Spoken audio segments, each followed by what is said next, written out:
Hello. Hey, everybody. Hi, ladies. Hi, everybody. Oh, wow. Wait, welcome back to the Dominican Route. Cole, hey, we got 9 people on already. It's so good to see y'all. Faye, Jay, and Cole, thank y'all so much for just being a part and taking over the channel. And I really appreciate you ladies. Thanks for having us. Welcome. It's going to be a lot of fun today. Real quick, I want to say this. Miss Tammy. Oh, hey, baby. Shout out to Dominga. She just, hey to everybody. I'm sorry. I just saw my baby pop up. Mayfield, take it easy today.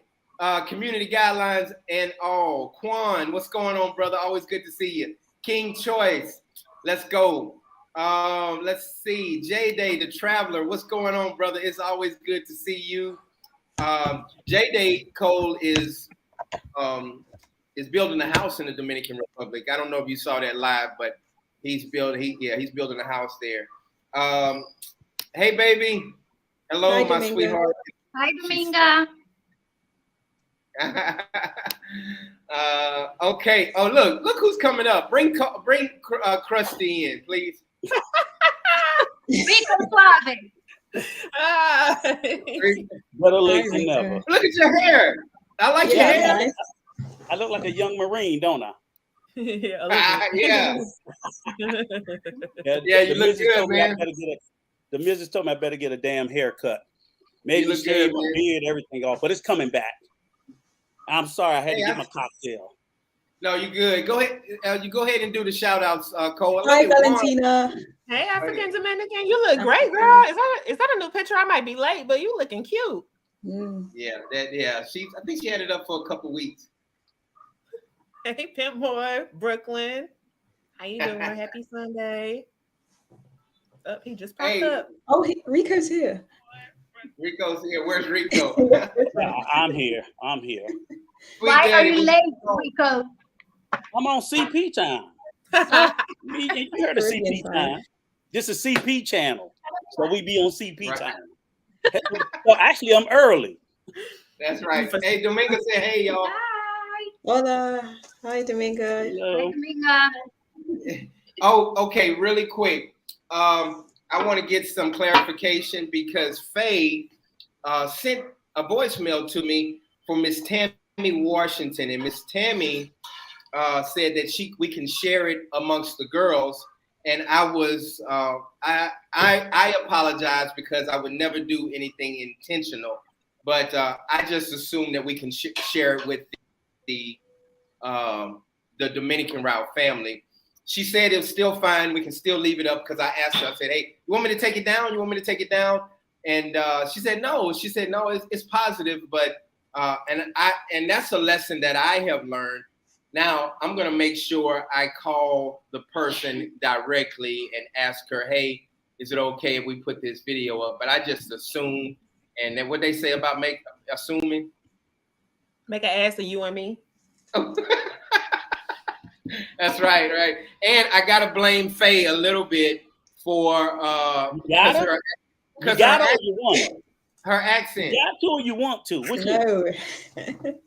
Hey, y'all, I'm gonna let y'all take over, whatever. But before I let y'all take over, I'm gonna set all the ground rules on my doggone channel. I'm gonna set them right now. And How y'all doing today? Good. Hey, Nicole, give me 1 second. I'm gonna drop out and come right back. Give me 1 second because I'm All right, trying to get sure. my, 1 second. Promise. Okay. God. Well, now that we kicked John out, we can enjoy the show. Y'all make sure y'all hit the likes. If you're in the chat, we got 23 people here already. Hey, everybody. Hit the Hello. likes up. I like that. That was so gangster. I know. So easy. I love that. Yeah. All right. So let's get started today. All right, how y'all doing today? Very well, thanks. How are you? Very well. Good. It's hot as heck out here. It's been in like the hundreds for the past like week. So just like walking to my car, I'm like, oh dang, I gotta change my shirt. Oh, here's Rico. Yeah, I had to be able to get my list of questions up, and I wasn't able to get it, but got it now. Okay. Perfect. Happy Sunday afternoon. I hope everybody's feeling well.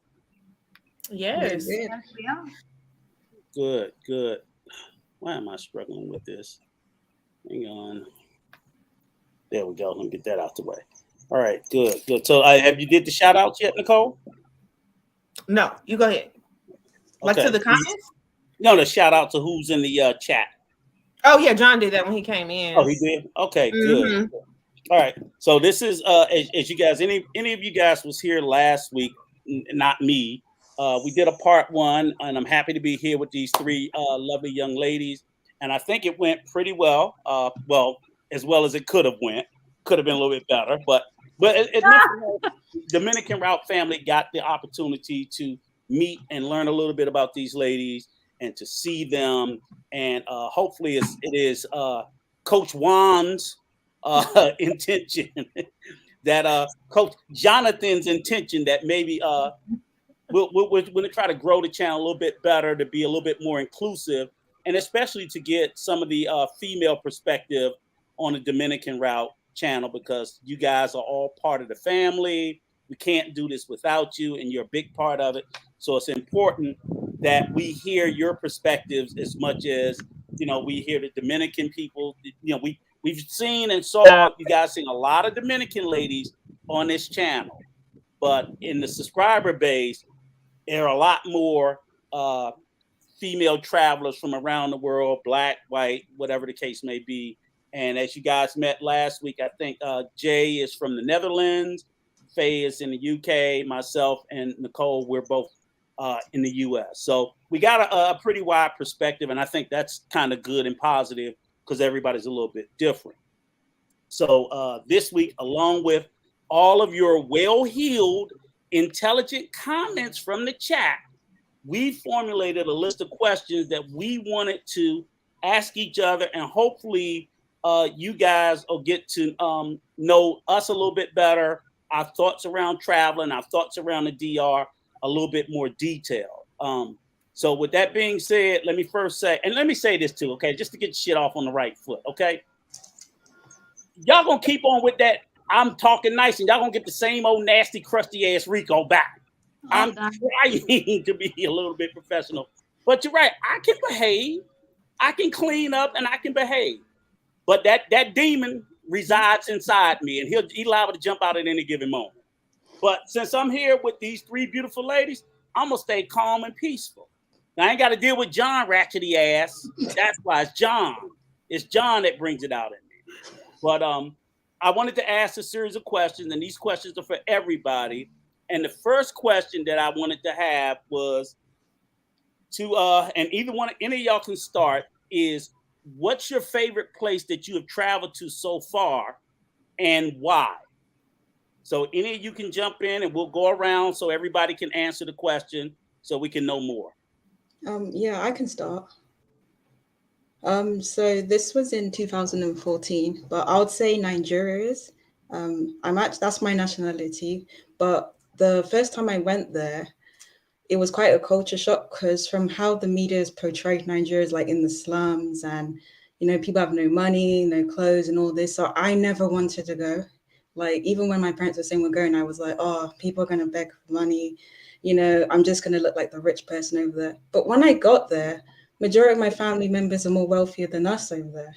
And just like everywhere you go, there's always like the city life and there's also like the slum life. It's just a fact. So I think it's good that I went there so I saw a different perspective of what I've seen from the media. Okay, great answer. Let me ask you this. So I'm glad because I wasn't sure, but from last week, I couldn't tell if like you were originally from the UK. I know that's where you reside, but so you're saying that your cultural, ethnic background is Nigerian. And I gather from what you're saying is you weren't born in Nigeria, though. No. Okay, so you grew up in the UK. Yeah. So how's that perspective? Just to delve a little bit, I'm just curious as to, it's always kind of weird when I talk to, say, a Nigerian or a Kenyan or a Ghanaian, and they were born and raised there, and then they come, whether it's to the US or the UK, they're different than someone saying they're Nigerian. And I'm like, but they've never been there. So it's kind of like ethnically, me and Cole are from somewhere on the continent. We just don't know where the hell we're from. Mhm. So I always wonder to myself, like, well, why, I get it, culturally and the family you're taught it, but it just seems weird for us. It's just like, well, we just don't claim it because we weren't born there. And we don't, like you said, don't have that familial connection to the land because we didn't live there. So, I mean, I'm just curious, like, as to how's your perspective different in the UK than a native born Nigerian? My perspective is more different because I'm more westernized over here. And that time with social media, people weren't really posting Africa as well. So I wasn't really sure how it looked like, if you know what I mean. Even like family members didn't really have Facebook as well. So I just couldn't really I just didn't really vision. I always just saw it as looking as like just like the dirt and everywhere. Well, did you feel like a Nigerian when you went to Nigeria? You know what I'm saying? So like you Yeah. are, but Yeah. not being from there, or did you feel like someone from the UK? I felt like more from the UK. Okay. Okay, that's interesting. All right. Good. Thank you. Cole, Jay. Wanna go next? Let me go next. Well, I've traveled to a lot of beautiful places, but this place that I'm about to mention is just because of the feeling that I got when I went there. So I'll have to say the Dominican Republic because of the feeling of I felt like kind of sort of home in the sense of it made me reminisce being in Curacao, and it felt great. I mean, I felt I could blend in. I could speak the language. I enjoyed the beaches. I enjoyed the food. It felt awesome because of that reason, because of that feeling. It felt like kind of sort of like home, kind of when I'm in Curacao. But I always say it's Curacao on crack. Okay, so Curacao, just to refresh us and to dig in, that's your native home, Curacao? That's where I grew up. Oh, that's where you grew up. Okay, but you said you're ethnically something else, right? Haitian. Oh, okay. So you're ethnically so were you born in Haiti or Curacao?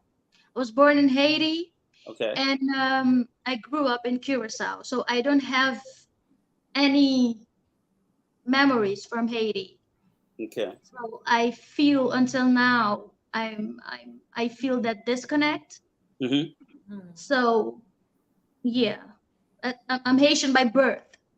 Okay. That's it. Okay.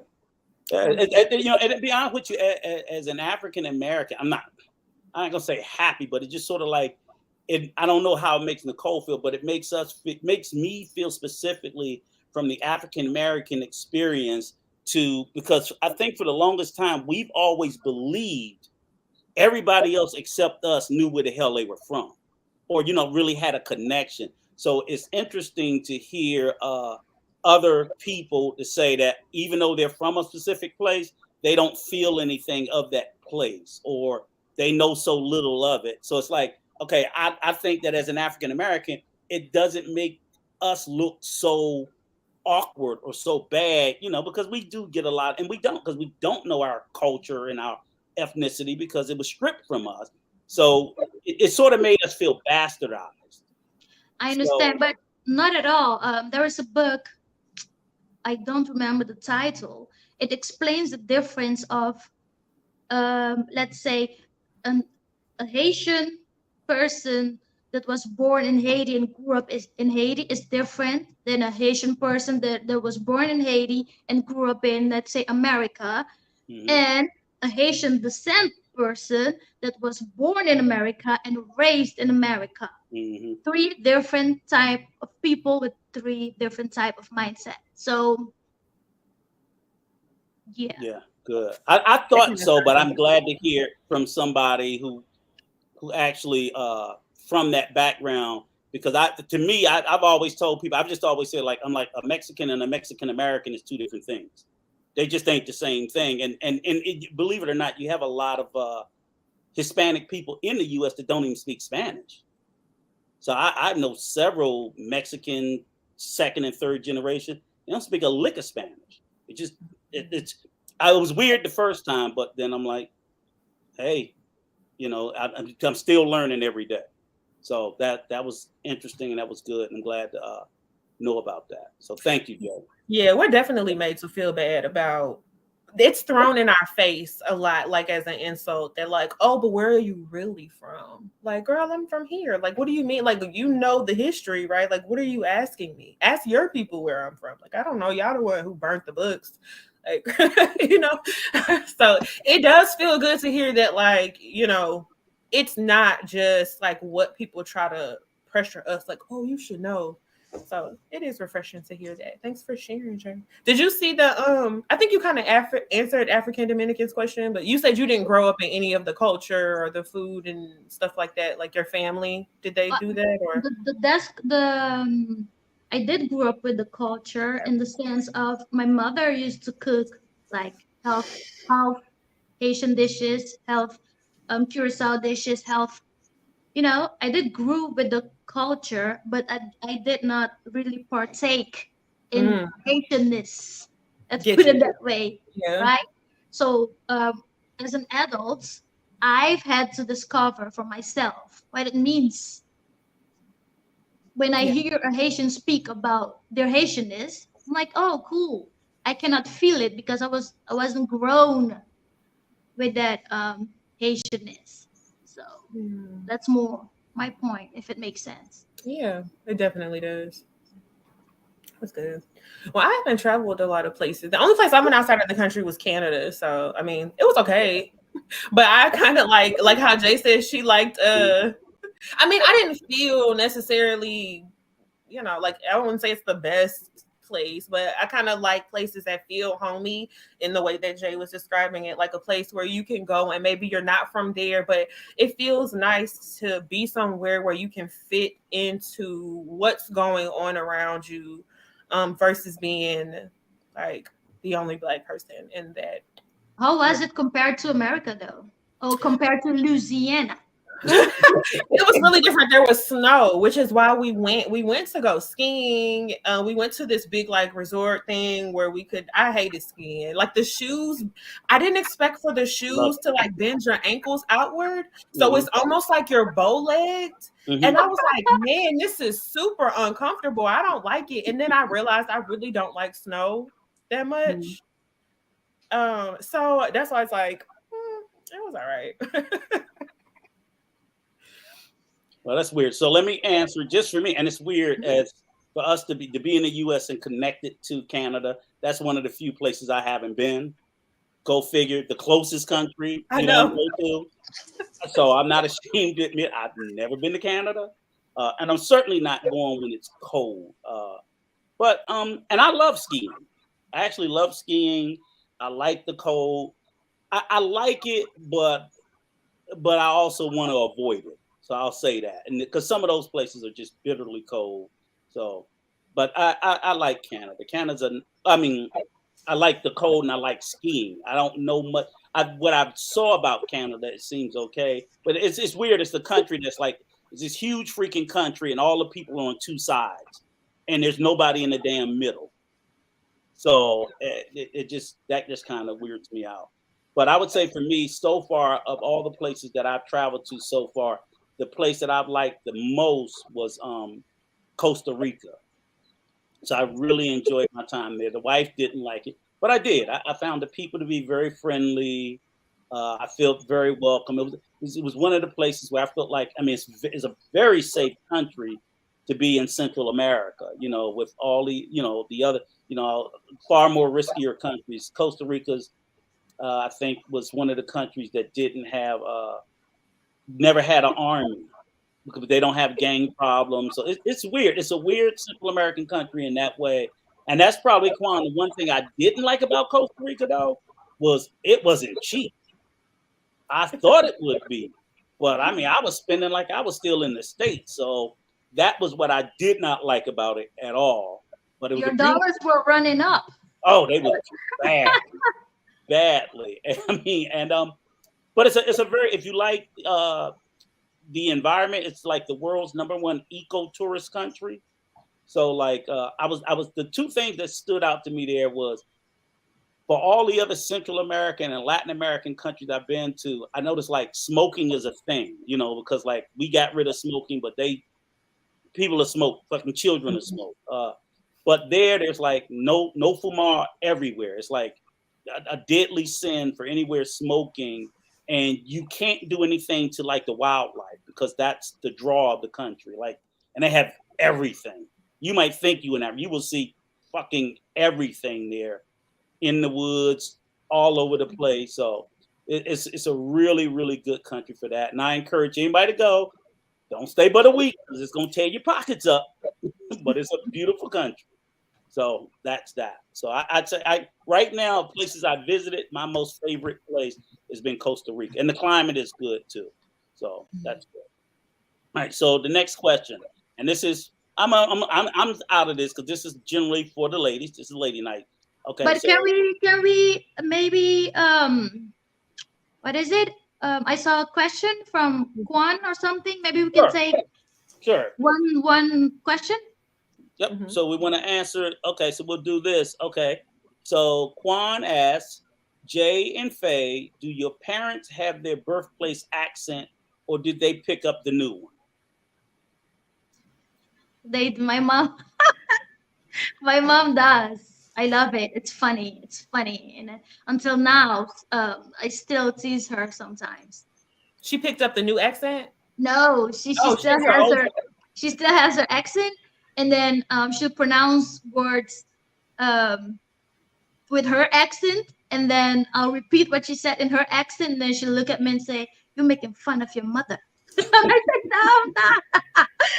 Sounds so funny to me, but it's fun. Oh. How about you, Faye? Oh, with me, my dad was born in the UK, but my mum was born in Nigeria. So my dad's got the British accent. But what is interesting, because he speaks Yoruba, he still got the accent when he speaks it. But my mum speaks Igbo, but sometimes she still has that Nigerian accent. She just try and like mimic the accent when she talks to another British person. But it's funny, for example, instead of saying WhatsApp, she'll say WhatsApp, like message me on WhatsApp. And I'm like, oh, you mean WhatsApp? So let me ask you two ladies a question. Speaking along the lines of accent, I know in Haiti, I think they speak Creole. So Jay, did they teach you any Creole? And in Nigeria, you mentioned a couple of languages I can't remember. Did they teach you that, Faye, as a kid growing up, to try to keep you guys connected? So not you at all, Faye. No. Okay. I remember growing up, my mother would always speak to us in French and in Creole, and we would always answer in Papiamento. That's the language that we speak in Curacao, or in Papiamento, most of the time. So I learned Creole when I became an adult. I learned it on my own. Oh, okay. Because I mean, I needed to know. I needed to learn my own language, right? Mm-hmm. So I went off and I learned it, and I can defend myself. That's awesome. That's interesting because my mom's family, side of the family, is Creole, Louisiana Creole, and her parents spoke French. I think she was like, like legit French, but they didn't teach it to the children. It was like the way the adults communicated in private in front of the children. And so my mom always hated that. She was like, dang, I wish they would have given us that. So it kind of, that need to kind of assimilate kind of sucks sometimes, that you can lose yourself or your culture for like the next few generations, or have to force them to go find it and recreate it in the way that Jay did. I'll tell you guys the reason why they didn't actually teach me my language, because I did ask them. Because my dad speaks Yoruba, my mom speaks Igbo, and they said because they speak different languages, so they feel like it'll be too much. But Oh, that's a good one because I could remember in school the teacher would always ask, "What language do you guys speak at home?" And we would say, "Well, then my dad would speak in Papiamento, that's our mother language, and my mother would speak in Creole and French." And she would say, "Make sure you choose one to answer to, because otherwise you will get I don't know the right word, but it is something. Then when you're bilingual, if you're constantly hearing two different languages, it can cause the child to have a language. Um, I don't know the right word. Language Confusion. deficiency, Okay. because the child would not be able to learn both languages at full capacity. That was it. So that's why. Okay. Okay, that's good. Interesting. I had one more comment question. Okay. That was pretty good. Hold on one second. It was from. Oh Lord, I'm sorry. Okay, here it is. From Key Pina.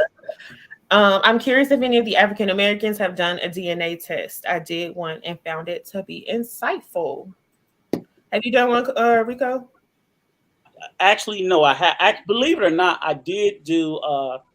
I sent off for one, and which is weird. You know, you got to do all that spitting, and yeah, that's what it required. So I was pissed because I paid. I paid the $100, did all that spitting, sent the damn thing off, and then they said that the DNA or was corrupted. Inconclusive. Right. Well, it was corrupted. It corrupted, inconclusive. They sent it back for me to do again. I just haven't done it again because I'm like, I ain't gonna keep doing all this damn spit. I thought it was gonna be a swab, but it wasn't the swab. It was the, and I was just like so annoyed. And I don't know if I don't know if my spit got alcohol. I don't know.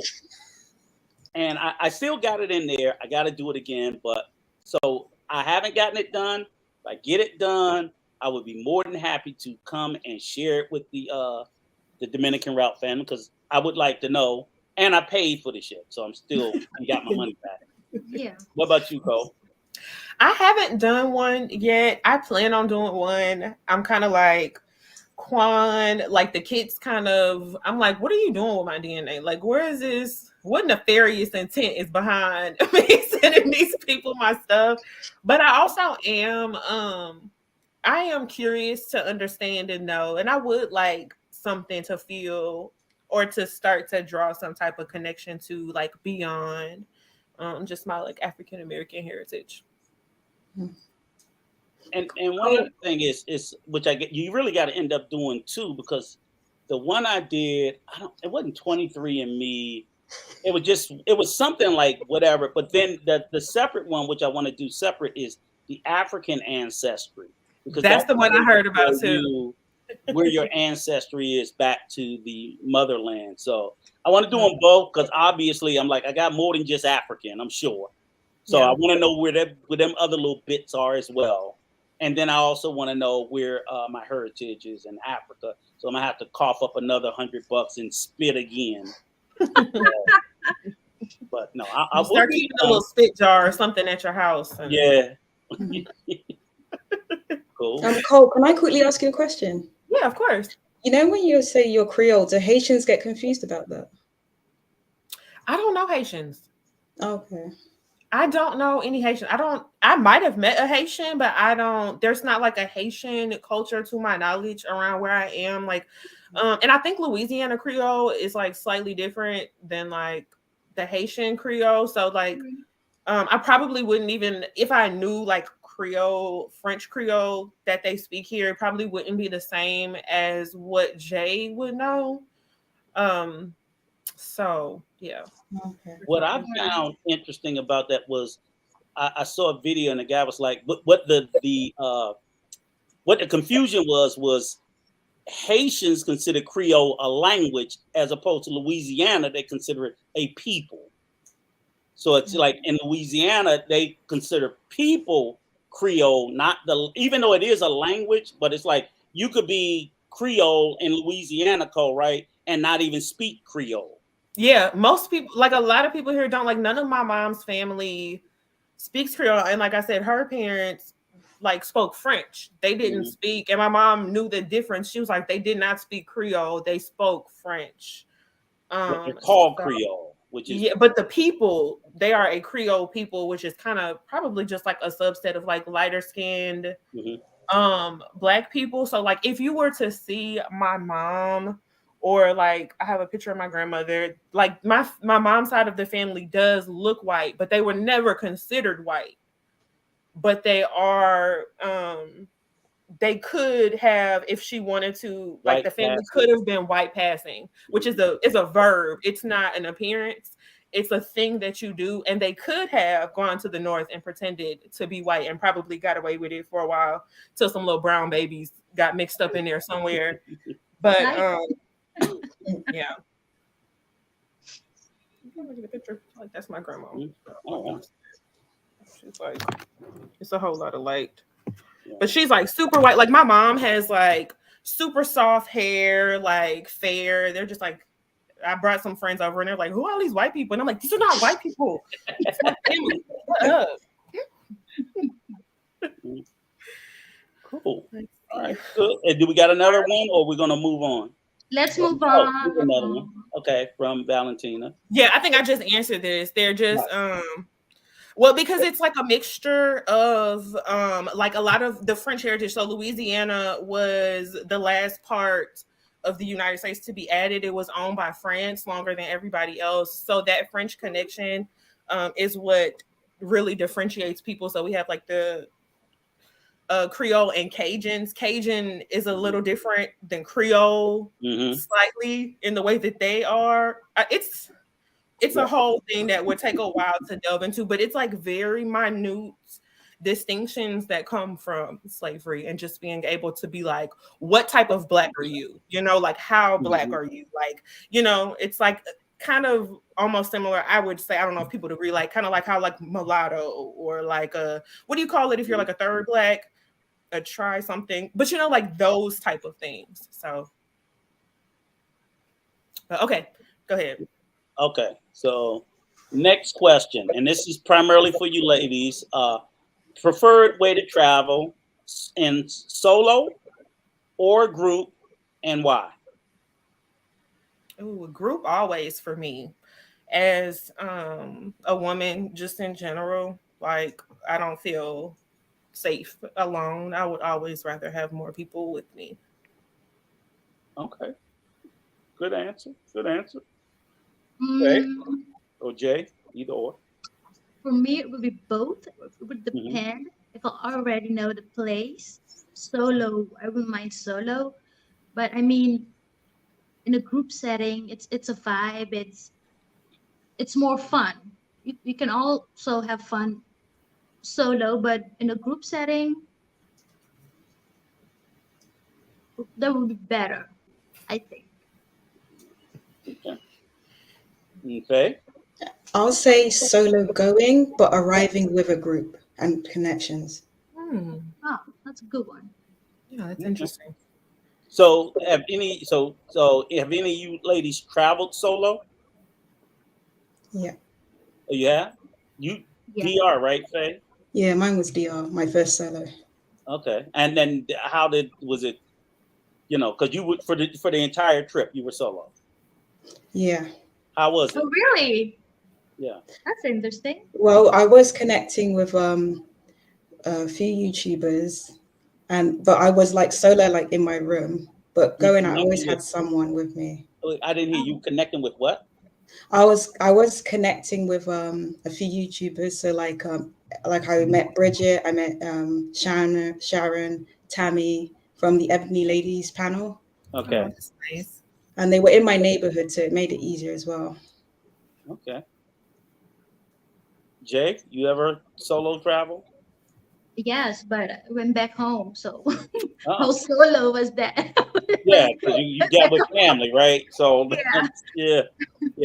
But I meant like in the way like Faye did, where, you know, because I believe it or not, there are quite a few solo travelers out there. My son, I got a son that does it, and I always worry. I mean, he's a huge, big ex-football player, but I still tell him, like, people be out there drugging you. I don't care how big your ass is, just. But he does it, and he always has a great time. He does it, and I can get it. He'd be like, "Dad, I'd be asking friends, and at the last minute they cancel, and I'm not canceling my trip." I was like, "Okay, I understand, but just be careful." So even though I know it's doubly as dangerous for you ladies, I think it can also be dangerous for us men too, especially the countries that we don't know. So good. I'm glad to hear that. All right. It's a good question from Quan. He's like, what if something happened and nobody knows? Like, so what safety precautions do you ladies take when you are traveling? Excellent question, Quan. Good question, Quan. Good question, Quan. There you go. With me, I was putting on my live location, and then I would even message people that lived around me. Hi, I'm going to be at this place for a while in case. Even if they didn't answer, I just wanted to let someone know. And even the Airbnb I stayed, I took a picture of their contact and sent it to my family so they could reach them, and other numbers they could contact in the DR as well. And even while I liked in the DR, you had to fill in a form to say where you were staying, where you're going. So if anything happened to you, they knew where you were. True. That's good. Let me ask you. Go ahead, Jay. And also, I'll make sure I'll do all that you do, Faye. And I'll make sure to, if I'm out with friends or whoever, to tell them that other people know that we're together. So don't even try it. Other people know that I'm with you. So I make sure that everybody knows that I'm protected, whatever that means. So, yeah. Yeah, I didn't tell them I was alone. I always said I had cousins that lived here. Yeah. So luckily, when one person that thought I was making it up, they were like, "Oh, you really were right that your cousins were here." They weren't my cousins, but because we were the same color, they just thought they were. So I'm so glad that worked out. Well, let me ask you this: do you guys? Because I heard a solo traveler talk about it, and one thing I thought it was a good idea was they was like, when you do solo travel, like maybe like you call back home, and like every 24 hours, family know if I don't hear from them, something is wrong. So do you like set up a schedule that like, hey, every day, if more than 24 hours you don't hear from me, assume something's wrong, and then you stick to that. Actually, I have a neighbor that's a doctor, and he has to do that with his mother, got 40-something years old, but he travels all over the world. And his mother, she doesn't hear, and they're from Cameroon. If she doesn't hear from him every day, it's like, and he's traveling for work, but I think it's a great idea. I don't travel solo. So that's what I was wondering. I was like, what do you guys think about that? That's good. I do it. Well, it happens like automatically when I travel, my mother, my sisters, everybody, it's like more concerned. Are you having fun? Where are you? How are you? They just eat, they just sleep. I'm like, guys, Jesus Christ, give me a break. Let me enjoy my vacation. They all want to know, are you okay? Are you okay? Did you sleep well? So it goes automatically. Excellent. I just think it's a good idea, and definitely something I support you ladies continue to do. Preferably travel, with a friend or a couple of friends, because we've had incidents in the news. I want to say Costa Rica last year, a young lady. I don't, they're not always women of color, but in these countries that they've been killed.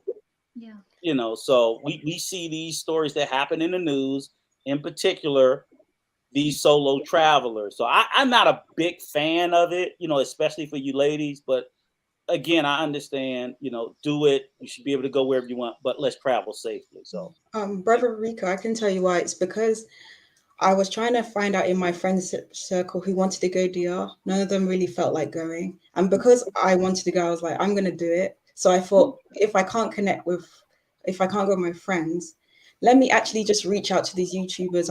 I watched their videos, and I wanted to let you know if you're around in the DR the time I came. Luckily, they all responded, yes, they'll be around. And even when I was looking for the Airbnb, because I was nearly going to stay in Veron, and I didn't know that was Yeah. You gonna say where? Tammy was like, Veron, they don't even speak English there. No. She literally had No. to help me find an Airbnb that was near Yeah. to her. Yeah. And I didn't No. have to take any transport, anything. Everything was so close. So it's Right. good to have that kind of relationship with someone. So I would advise for anyone here, connect with Coach John if you're going to the DR. He'll help you out. Yeah. That's great advice, Jay. That's Yeah. good to know. I probably wouldn't have thought of reach. I'm like social when I have to be usually. So like I wouldn't have even thought to try to like make friends online. But that's a really good idea. So I'm glad you said that. And luckily there's like a lot of travel groups now. Mm-hmm.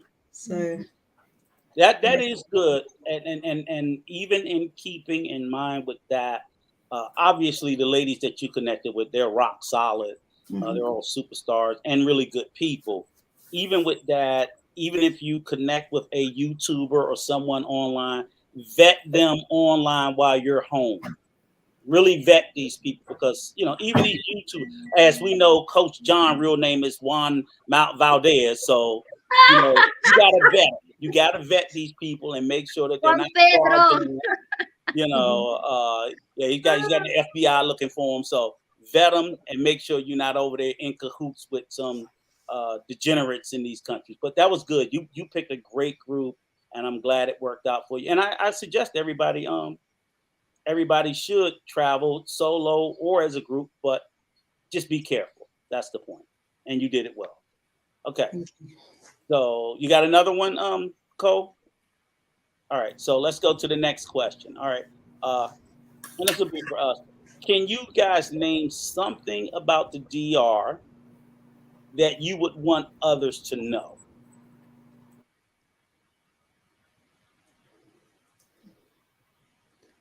I'm trying to think of these things. Jay, do you want to start? Hello. Oh, you didn't hear it. Okay, we're gonna come back to that. We're gonna come back to that. Hello. Let's Can you hear us, Jay? So I'm gonna give you time to think about it, but we're gonna come back to that question. Okay. Can you hear us? It Me? froze. Oh, Jay's So froze. asking him, Are you back? Oh, okay. Okay. We're gonna come back to We that can question. hear you. You guys were talking? Yeah. Yeah. Can you hear us now? So Yes. we're gonna come back to that question. So I'm gonna give you time to think about it. All right. Think about something about the DR you would want others to know that you think they wouldn't know. Okay, so now let's go with this. Why did you pick Punta Cana or whatever part of the DR you did and why? So Punta Cana, Santo Domingo, Cabarete, wherever you went, Santiago that you visited, La Roma, wherever you went, why did you pick that place, even if it's to visit? What made you pick it and why? Basically, why did you pick that part of the DR that you went to? I picked Punta Cana because in the UK, especially London, it's only a direct flight to Punta Cana, not Santo Domingo. And then the second reason was the people I connected with lived in Punta Cana as well. And the third reason, a few people did tell me they speak mainly Spanish in Santo Domingo. So I thought I would rather be somewhere where people speak English. So at least I can just adjust myself and not feel too overwhelmed. Wow, you knocked it out of the park with that one. I mean, because those were all solid, good reasons, good, and that's the thinking that like I said, people need to put into it. But okay, Jay. Well, I had to go to Santo Domingo because that's where part of my family lived. And when I went, I didn't went to vacation. I went to uh, make stuff happen because the first time a family member passed away, the second time another family member passed away. So after the burial and that kind of stuff, it becomes a vacation. But the first thing is to go to for burial. So I had to go to Santo Domingo. So that's why I went to Santo Domingo. And then after that part was taken care of, then I ventured out to Punta Cana, Azua, Bani, and all those other parts of the country. So that's how it went for me. Okay. Great answer. Great answer. And like I said, you got the varied. So you've been several other places. For me, it was pretty much, me and the wife first vacationed in Punta Cana back in 2013. We really did love it and enjoyed it. And I wasn't sure. We weren't even sure about the DR. Like when we were vacationing, we were always looking for an overseas home. So that's why we went like to, El Salvador, where she's from, which she definitely said was a no. We went to Costa Rica, Panama, Mexico, different places. But what we found was every year from the first time we went, and we went there the year before we got married, was we always kept coming back to Punta Cana. Every year we would come back and say, okay, we got to take another vacation. Because we had such a nice time. And then basically it just got to the point where we realized, like, why are we looking at all these other countries if we keep going back? Because before I went, I didn't even know I kept confusing the Dominican Republic with Dominica, which is two different countries. I didn't even know. I didn't know nothing about Punta Cana. I ain't know nothing about no damn DR.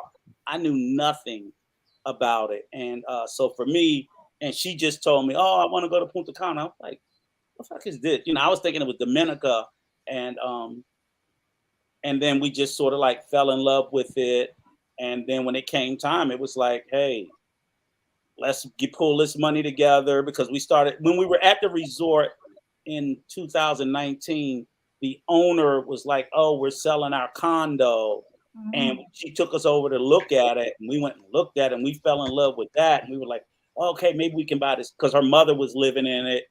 And so from that, and then it just kept going on until we finally just had our villa built. But that was the reason why we picked it. And if there's a main reason why, and I'm 1,000 times happy that I picked Punta Cana, is because of all the infrastructure and all of the Western amenities that exist in that city that pretty much doesn't exist anywhere. I mean, it exists a little at a smaller scale in Santo Domingo and Santiago, but the Punta Cana Bavaro area, literally the entire area, as they like to say, that's like being in Miami. And I'm like, yeah, and I don't have a fucking problem with it. I can't afford Miami in America, but I can afford Miami there. So that's the main reason why. And it's been nothing but a blessing. I don't struggle for anything over there. And people in other parts of the island, I'm like, I ain't worried about no power outages. I don't worry about any of that. All the U.S. amenities that I'm used to, I got in Punta Cana. So that's my reason. That's a damn good reason, and I'm gonna stick with it. Great, enjoy. Yeah. So, but okay. So I'm not gonna ask you, Cole, but I know you haven't been yet. So give me a funny story with a local. Start with you, Faye. With a Dominican. Give me a funny story. Who's starting? You start. Funny, serious, whatever. Give me a story that you've had with a local. Let me think about mine. You start. Oh, yeah, sure. With me, so Citrus is like this restaurant. Oh, that's my favorite. Yeah, it was in John's video. Yeah. So me and Sharon, one of the ladies from Ebony's DR, we finished having dinner. And then for some reason, I just said to her, like, with the guys here, I've noticed I always say to them, no gracias, but they still don't listen. They still want to talk to me. And I said, we'll just say no gracias. They will listen. And then this guy just came out of nowhere and started saying like, hola, blah, blah, blah. And then I went, no gracias. But he continued to follow us. And then he just kept going, and he was trying to speak to me in Spanish. And then she had to translate to him. I couldn't speak Spanish. And then I think he was asking if I'm Indian or something, or where I'm from. And then I think he explained to her I'm Black and all this, blah, blah, blah. And then I don't know, he just started getting excited, saying something like, he did this hand gesture like the Italians would do, something like that. And then he went on his knees, tried to propose to me in front of everyone watching.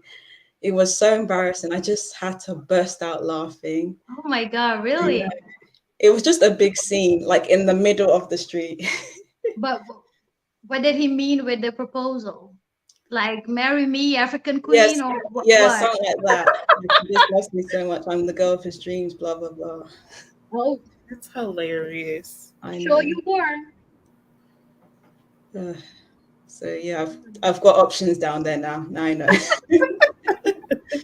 You also have options. Don't forget that. Yeah, always. My story. Um, that wasn't a fun one, but uh, I was staying at the Rio Palace. Yes, for my grandma's 80th birthday.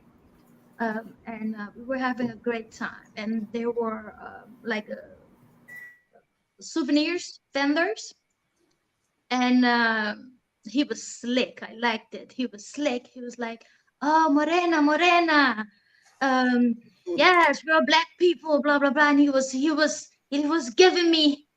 I was like, okay, let's see. And I went to his stand, and they all are trying to sell something to you. And I thought, oh, okay, let's see what you got. And he had everything, Dominican statues and bracelets and everything. And he started saying, you can get this one, you can get that, we can get this one. And there, it was very nice stuff. So I would start asking, what's the price? What's the price? What's the price? And he kept saying, I'll give you good price. I give you good price. I'm like, what's the price? I give you good price. I gave you good price. I was like, okay. And in my mind, I don't know why I forgot I forgot my hustle. I don't know why. Um, so we chose a couple of stuff, and there was a beautiful statue, and we put all our names, my grandma's name, my mom's names. It was beautiful. And then we were like, "What's the price?" He counted everything, and he says, 500. Listen, he said $500. We looked at each other, and I looked at him, and I gave it to him in Spanish, like, you you really thought so? You really thought so? So we ended up paying 150 because the two statues that we bought with the engraved names, the names were already engraved. So I felt obligated to pay for them because the name of all whole family tree was engraved in those statues. So I was like, what's the price? Oh, 75 each. I was like, I got played a little bit, but because I asked him what's the price, and he kept telling me, I'll give you good price, I'll give you good price. In my mind, I'm like, $50, $500. I got a So couple of stories like that. so I gave him that 150. I was like, I have to work on my hustle because he got me a little bit. He didn't get me for 500, but he got me for 150. I was like, okay, that will never happen again. So that's my story. And every day that I look at that statue when I go to my mom's house, I feel a certain kind of way because Right. So let me ask you this in particular. So that was when you stayed at the resort. yes. That's okay. That's how they got me. The same way. I was going to say, when you stay at the resort, you are a walking, talking ATM. That's it. And we were at the beach, and they have the hawkers that come down to the beach. Oh, if you want to buy this, you want to buy that. Come, I got a store up here. I'll give you the best prices. So, and this was the first year we were. This was the first year we were there. No, I froze thinking. Was it the first? So we went, and me and my wife went, and what they do is there's no prices on anything, so you don't know the prices. So you walk in there, and they gave me a little shopping hand basket, just like whatever you want, and like something like you might pick up a shirt and look at it, right, and let it go. But anything we touched, he'd grab and throw in the basket. We just looked at it. Oh my God. Some things you want to buy, but some things you don't. And he just putting on, and I was doing the same thing. And literally, he came back with, and because when we went there, I had like $200 in my pocket. I'm thinking we're looking for some T-shirts, some little trinkets and stuff. But so we buy a lot of T-shirts. that guy told me something like $500. Really? And my dumb ass paid it. Really? I told him, I said, I don't have it on me now. I had to walk back to my hotel room to go to the safe to get the rest of the money to pay. But from that point on, I was like, I don't never want to see his ass again. Ever. But they're really, really, really good at doing that. That is especially around the resorts. Yes. And that's probably one of the biggest complaints you get because they are relentless. I get they got to make a living, but they just be robbing us fucking blind. Yeah.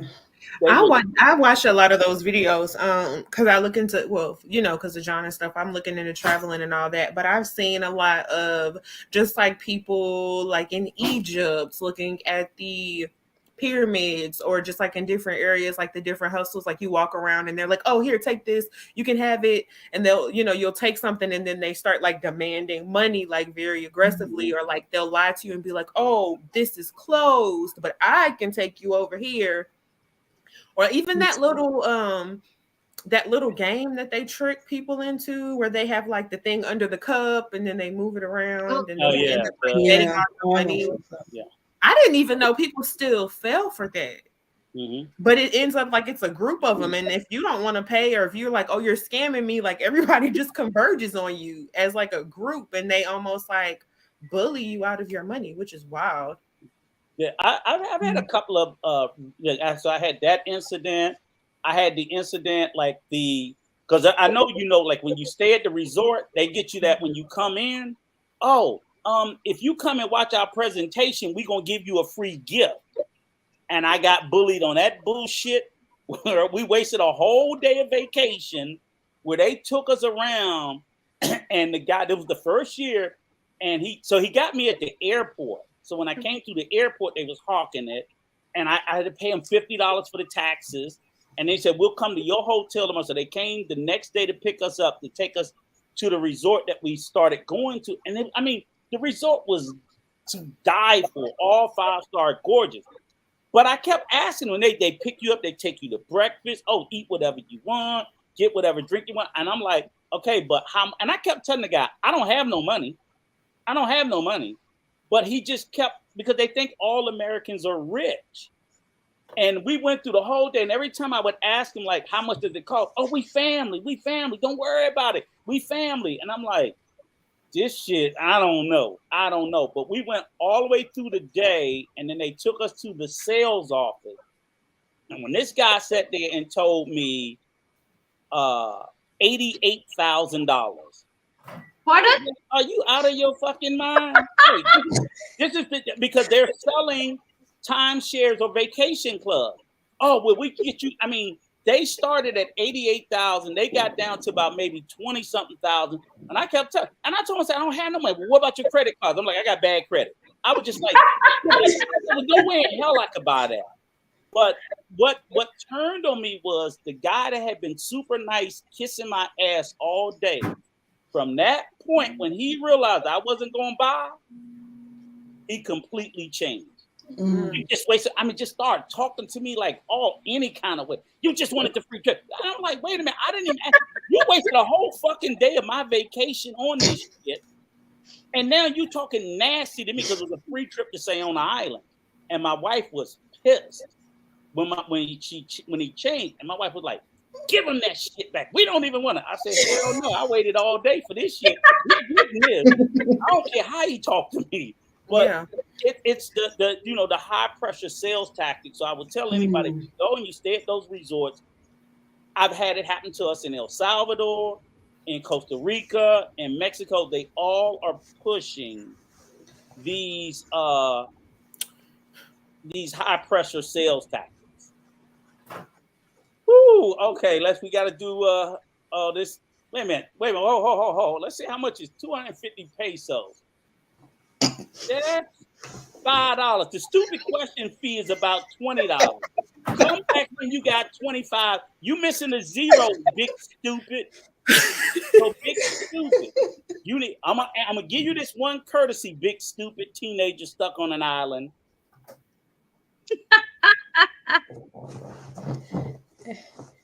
Every penny counts. More than I can count. And have I ever dated a black woman? Hell no, and I won't. Next, the next question gonna cost you 2,500 pesos. 2,500 pesos. Yeah, it gotta be at least $20. You know, cheap ass come with them dumb questions. Yeah, we're the worst. Cheap. You ain't gonna be cheap and stupid. Okay.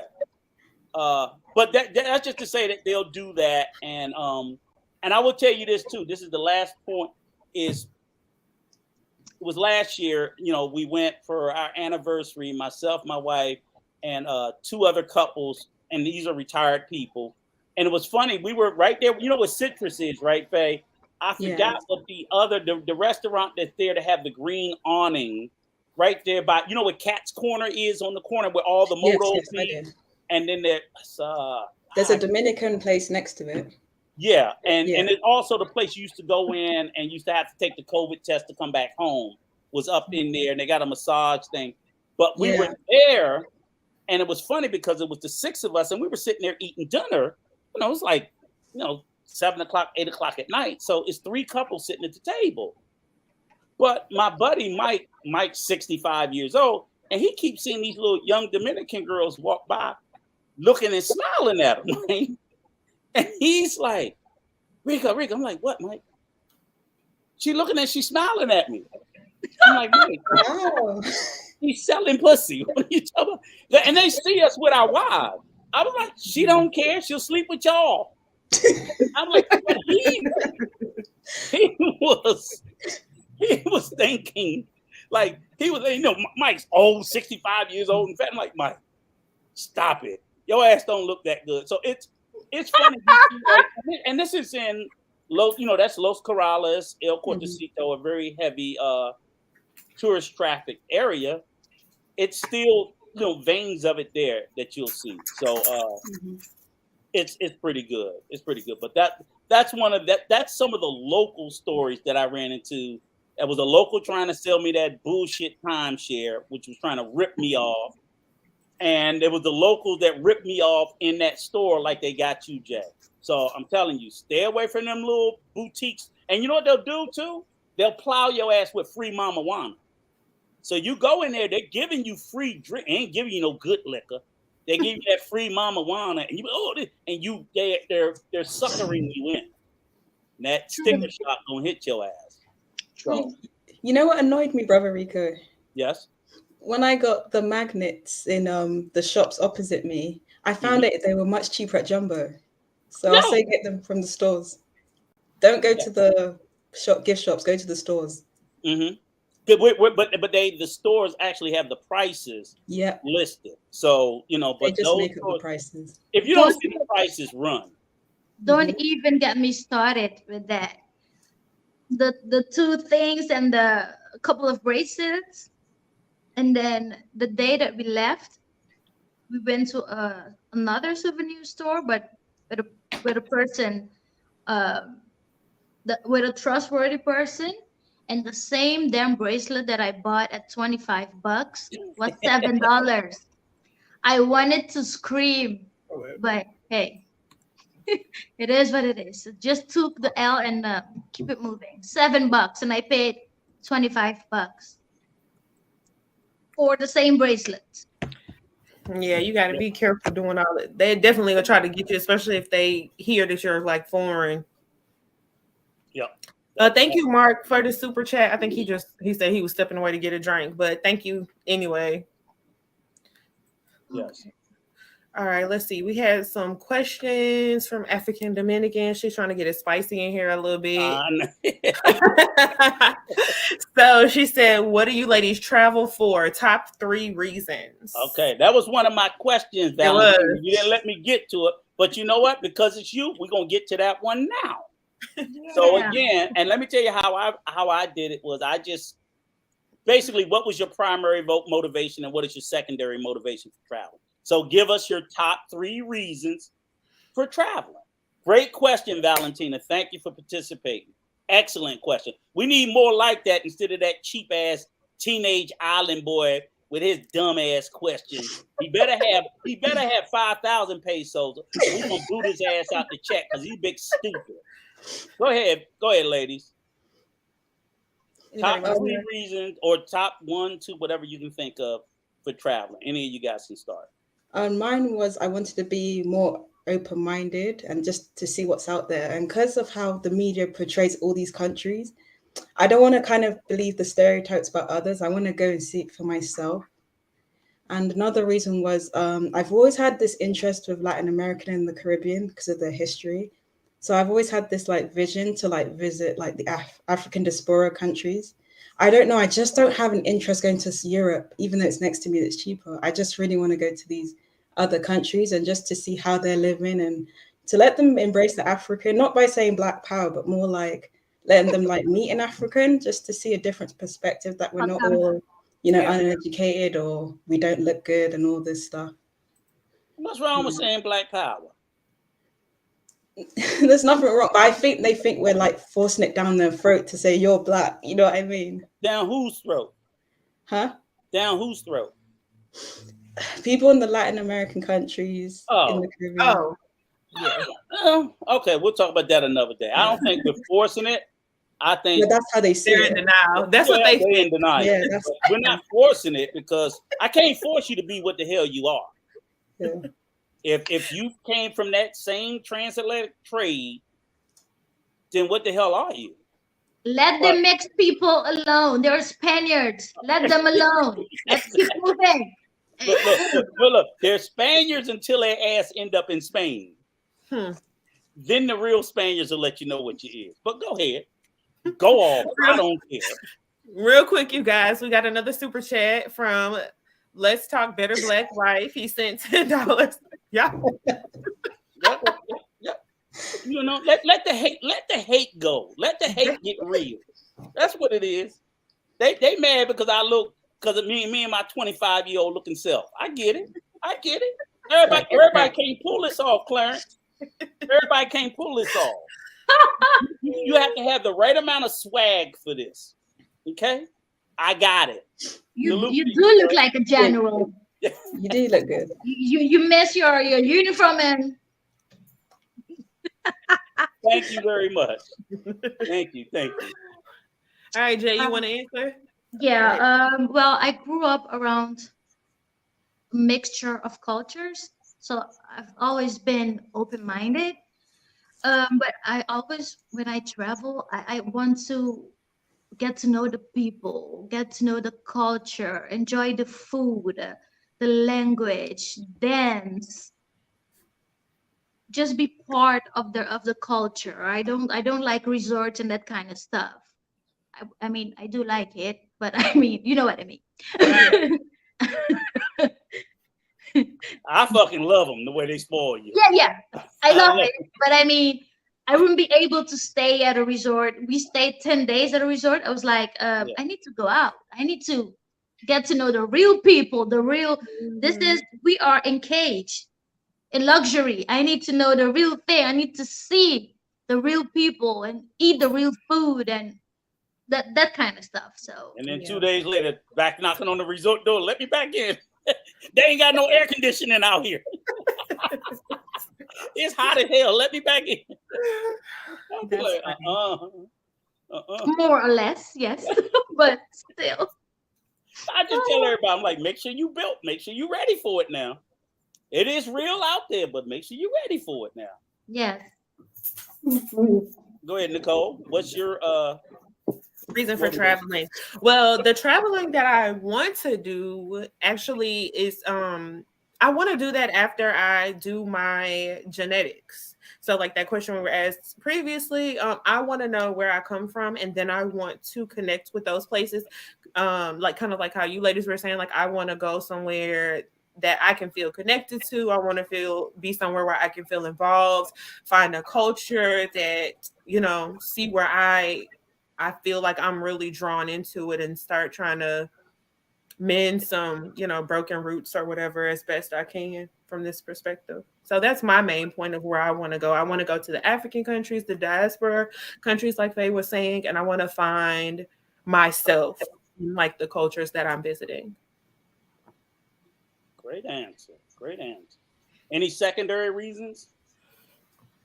No, that's my main reason. I feel like that's a huge reason, especially That being is. I was just wondering if it was anything else. I mean, in the food, because I'm from Louisiana, and traveling, like good food, like it got to be some good food there. So, because it's hard to find something like Louisiana in the U.S.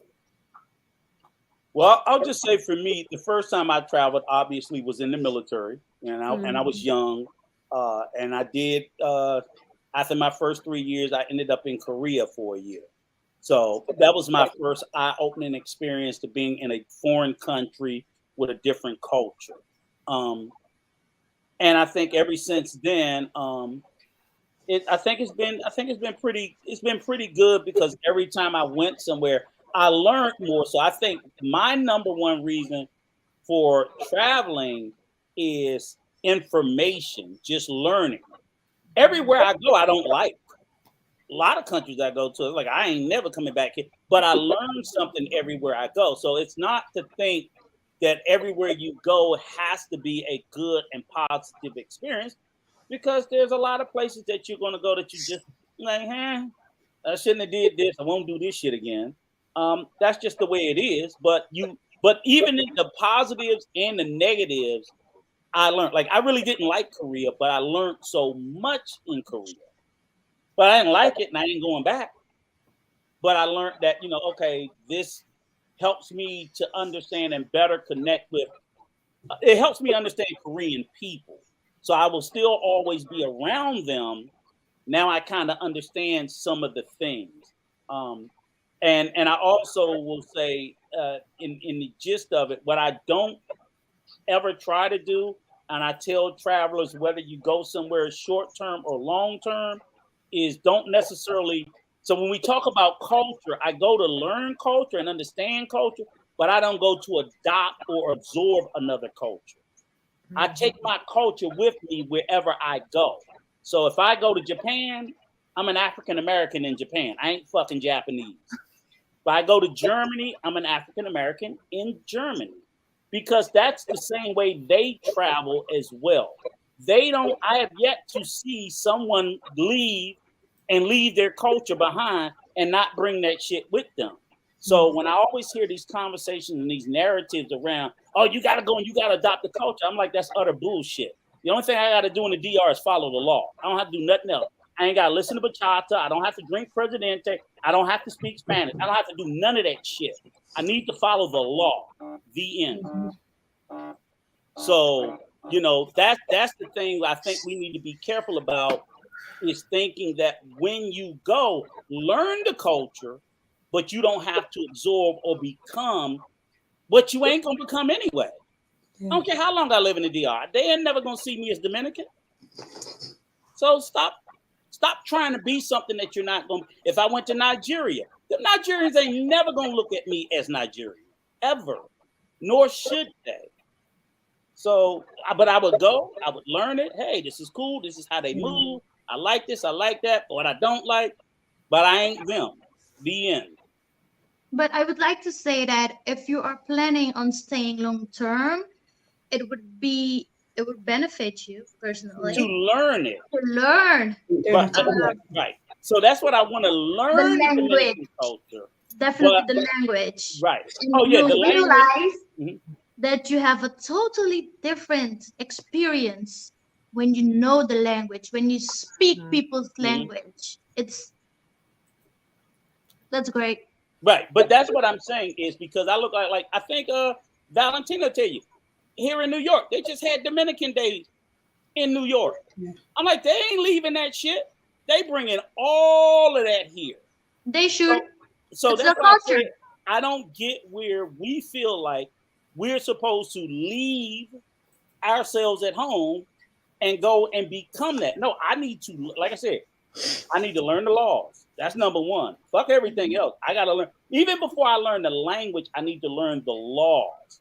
Then I'm going to learn the language, and the culture I will learn. It's a part. It's more, and that's the benefit I say of coming from America, which is a very multi-ethnic culture. You know, America is so fucking mixed, and we accept everybody's culture, but everybody don't accept ours. We get told to go home all the time. I don't care where we go. You don't like it, go home. I'm like, that's some crazy shit to me. But whatever. But that was good. That was some good reason for traveling. Anything else, Cole, in the chat? I've never heard of this. I'm gonna ask y'all because they wanted it to be a little spicy. We ain't gonna get too crazy. But African Dominican asked, has anybody ever been called passport sisters, and how do you feel about that? I've never heard that term. Have y'all heard that? I heard it recently being made up when pissy passport bros trying to drag black women into the same degenerate space that they in. They just made that shit up because they've been called out for being the fuck niggas they is, and they just made that shit up to say, well, if I'm a degenerate whoremonger, I'm gonna make them the same thing, and it's not working. We're just really embarrassing ourselves. So I don't pay it no attention. They're a bunch of fucking whoremongers that's trying to make, so they crackheads trying to say you a crackhead too. That's all. So they literally just made that up. You've never heard, you hear a bunch of black men hollering passport bro, but I have yet to see one black woman run around here holler about I'm a passport sister. No, the only thing I see them is talk about how happy they are. That's it. I'm a traveler. When I travel, I don't go out and seek aubergine. I don't. I go for the experience. So no, I'm a traveler. Yeah, I was gonna say I don't think I haven't really heard women speaking out on their intention to like leave the country and find specifically to just, well, I mean, you know, like 90 Day Fiance and stuff, but like not necessarily like, oh, I hate all Americans, let me go find a foreigner. To be devil's advocate, they do. Can you just tell us what sisters out here calling themselves passport sisters? Because black women have been traveling forever. They've always been traveling. I didn't say they don't travel. I'm saying who's calling themselves? They call themselves passport sisters? No. There is a certain demographic of women, like middle-aged women, mostly middle-aged white women that travel to certain countries in Africa. So now they so they and have sex with those young African men. But I mean, so they I've seen stuff like that. Yeah, white. So they claiming white women. Okay, well, I don't follow white women, so I don't know. But to try to conflate, I'm a passport bro, and I'm in Colombia, Pattaya, Thailand, the Socioeconomic DR. So when we talk about the DR, passport bro, they're not even in the Dominican Republic. They're in Socioeconomic. Yeah, but why would they pick the centralized area of the DR that's known for sex tourism almost exclusively? That's where the passport bros are. They're not in Punta Cana. They're not even in Santo Domingo or Santiago. They're in Socioeconomic, in the sex tourism capital of the Dominican Republic. And they want to find a wife. Tell me where the passport sisters are that's getting their freak on, that's a black woman. Other than that, I call utter bullshit, and they're just making it up. So it's dumb. That's some expensive punani. Buy a ticket to go all the way to Socioeconomic just to hit some poom poom. And this would get me, like they literally sit there and say, and this is what I always hear, Jamaica. Show me who. Show me who. They just literally make shit up. I'm like, I can't take your side if you're just literally making shit up. They're just making shit. Oh, Jamaica. I'm like, man, if y'all don't miss me with this bullshit, it is factually not written. And I tell you what, even if they are, show me the group. Matter of fact, show me the YouTube page where the Jamaican sister creep camming on Jamaican boys. Okay. Yeah, I'll look for it. I'll let you. So we're not gonna spend a bunch of time with this bullshit, dispelling this bullshit. Because next question. Thank you. Any other Cole? Oh, she's turned off her. I'm sorry. Okay, right. I was on TikTok. I was trying to look up the passport sisters. My bad. I was muted it because I didn't want it to start playing. I was trying to see what was up with that. I don't see them, but whatever. They find it? I found some stuff like the first few I found were more like warnings. Some of them were like guys calling women passport sisters. I don't, from what I saw, it didn't Men look calling like it's women, not not as women claiming numerous this as shit. men, but I'm sure women, African Dominican said women are traveling to the Bahamas, kind of like what Jay was saying, like those women go to the Bahamas and Jamaica and stuff like that, looking for sex with people. But that's, yeah, I don't know much about that. Yeah, my whole point is, I'm like, show me the YouTuber that's putting this fucking content up. They're low key about it, actually. That's what I'm sitting there saying. So I'm like, we wouldn't know about what you goofy motherfuckers was doing if y'all wouldn't running your mouth and putting it on fucking YouTube. We are smart. It's really disrespectful. You guys are bragging about this shit. So I'm literally saying, tell me who's bragging about them going to the Bahamas and Jamaica and sitting there and using black men or any men for sexual favors and paying them and getting it back, whatever the fuck it is. Show and put me it on video and broadcast it to the world. Because what y'all telling me they do in Jamaica, we do here in Las Vegas. Okay? We do everywhere. They do in London. They do in the Netherlands, what you're telling me. But they're not putting it up on fucking YouTube. I don't know why you thick skull people can't get that. You guys are putting it up on YouTube, bragging about it, and encouraging other men to come over there and do the same shit. Show me the women doing that. That's the part y'all keep leaving out. Who's celebrating, promoting it, peddling it, pushing this bullshit on the women's side? I'll take your side if you can show me that. Other than that, it's some bullshit whataboutism. And the people who always say it, you keep telling me, give me a name. Because I can give you 9,000 motherfuckers on YouTube. Give me one on TikTok and we'll be happy to look it up. All right, really quickly, we have a super chat. We have $20 from, I don't know if it's RA or Ra, but it says, let's not talk about them because we gave that stupidness a platform. Yes. True. Mm-hmm. True. Thank you. And thank you for the super chat. Thank you for the super chat. Thank you. And just to let everybody know that super chatting, everything you super chat goes to Coach. We don't get any of it. And I stay on his ass about supporting the orphanage. So, and we will continue to stay on him about supporting the orphanage. And hopefully some of these young ladies that you see him interview, some of these single mothers, we're going to try to sit there and do more fundraising to help them. Because there are not many social service, there's not much of a social safety network here in the DR.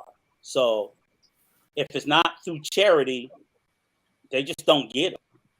That's just, and that's a lot of countries, all throughout Latin America, through large parts of Africa, and through large parts of Asia. Whatever's not done through charity, so whatever you can give through the kindness of your heart, you want your super chat read, we would be happy to read it, whether we agree with it or not. I just want you to know where the money is going. It is not going to Coach's pocket. Certainly ain't going to mine or none of these ladies. It's going to either the orphanage, which he showed you guys what he's done there and will continue to do, and anybody else that we can assist. So I just wanted to say that. So, give and give freely. All right. So next question.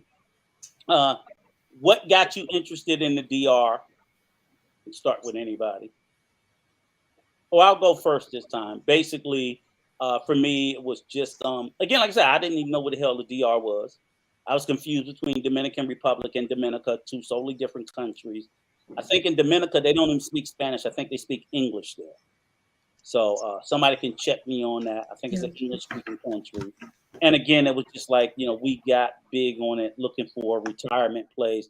Because the one thing I will agree with, the passport bros and pretty much every damn body else, the U.S. is getting wild, and probably the U.K. too. It's getting too expensive. And when you get up in retirement years, trying to figure out, and I'm like, I'm not eating cat food, and I'm not digging through the trash trying to survive.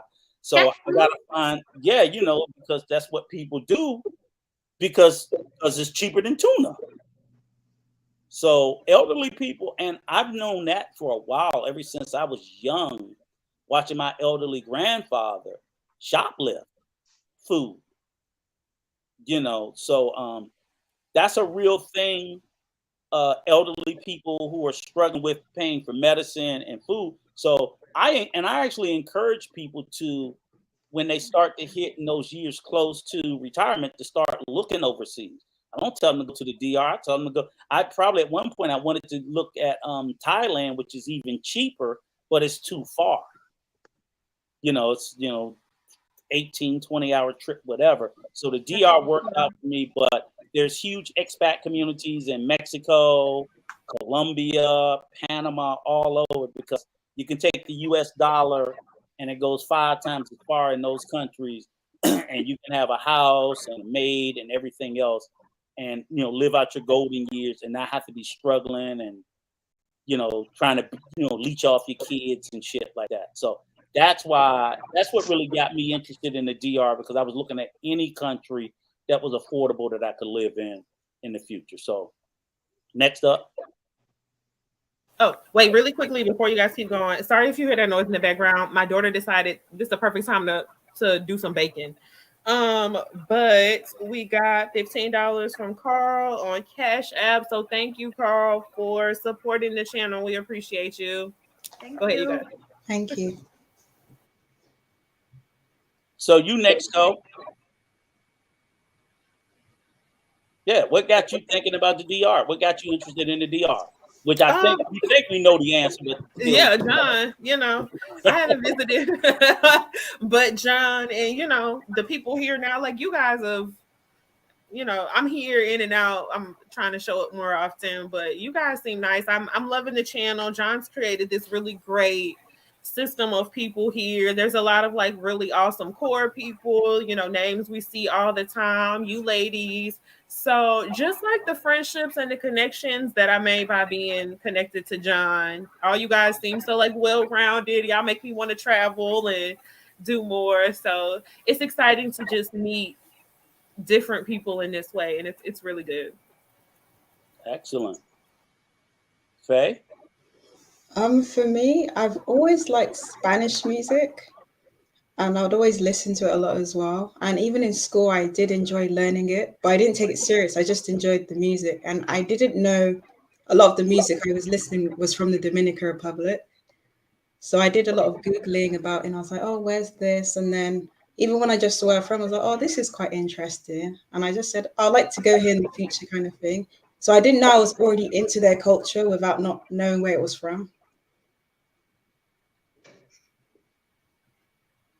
Okay, so quick question. You said, I just want to dig a little bit deeper. You said you like Spanish music. So why DR as opposed to 50 other Spanish-speaking countries and Spanish music countries? I actually found their history really interesting, of like what they went through, and then just find out it started with Africa as well. And then when I saw some connections with like Nigeria and like other places, I was like, oh, this is quite nice. They went through so much, and like even just sharing that border as well, I just thought like, wow, I kind of want to know more. Like every time in cities, even like Samna had a story, and like Santo Domingo, I just wanted to see what it was more about. Okay, excellent. Thank you. That was good. Jay?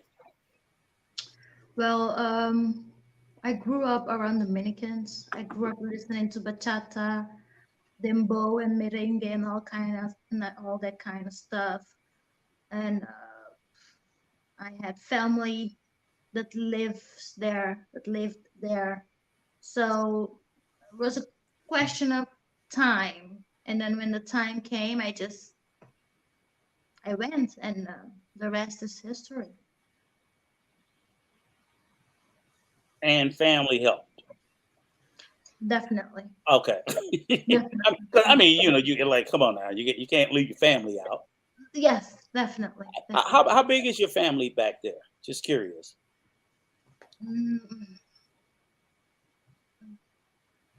Well, a little. You don't have to give me the exact number. Like no, my uncle, and my grandmother. Those were the pillars, and they have passed. So I have cousins and second cousins and that kind of stuff. But I'm not close to I'm not close to that part of my family. So So most of your family has immigrated from the island to different parts of the world. Okay. Okay. yes. All right. Cool. Cool. That's interesting.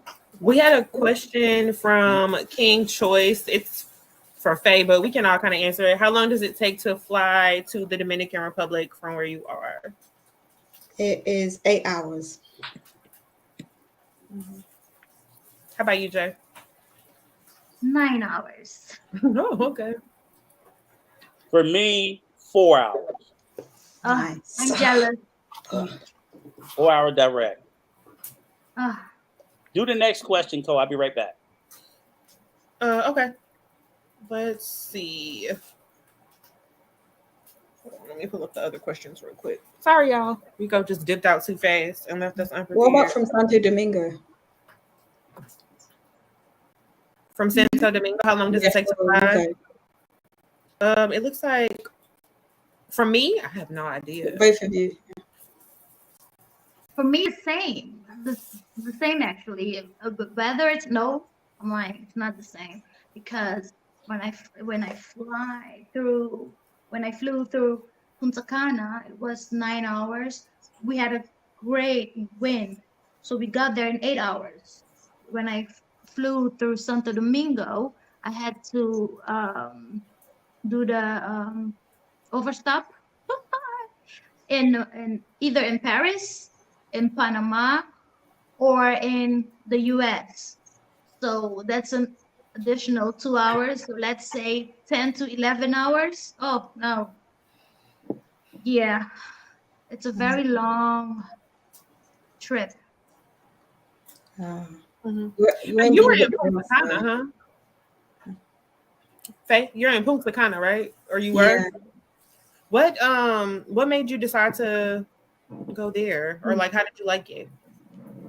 I went there, like I said before, it's because the people that I connected with were around there, and also Okay. because it was more of an English speaking area. That makes sense. Yeah. Did you guys ever like so when you travel to a non-English speaking area, do you always try to like make sure you learn like how much have you ever had to like learn a language before you went somewhere or try to To be honest, that's something which was bad. I never did try to learn the language. Spanish I tried, but when I spoke it, they either laughed or I kind of got shy and ended up getting my phone out to speak it. Because everyone would start to look at me if I started to speak Spanish. Jay, you Well, already know like every other language. Must be nice. it depends. Like, okay, Spanish and that I already know, but let's say when I went to Germany, I didn't care to learn anything. I was like, I went with people, so What we speaking about? Language difficulties? Yeah, I was asking if they had to learn like any languages before they went somewhere, or were you just like comfortable just traveling without knowing? And the reason why I asked was it's a funny thing was I think which I wish she was here, but she's not. Miss Sharonda did a he did a video with Miss Sharonda and her husband when they came and met him. That was a great video. If you guys haven't seen it, you should watch it. Beautiful sister, her husband, they're fun-loving couple. You know, just to be envy and emulated. Not envy, but jealous of because you want that kind of love and commitment that they've had.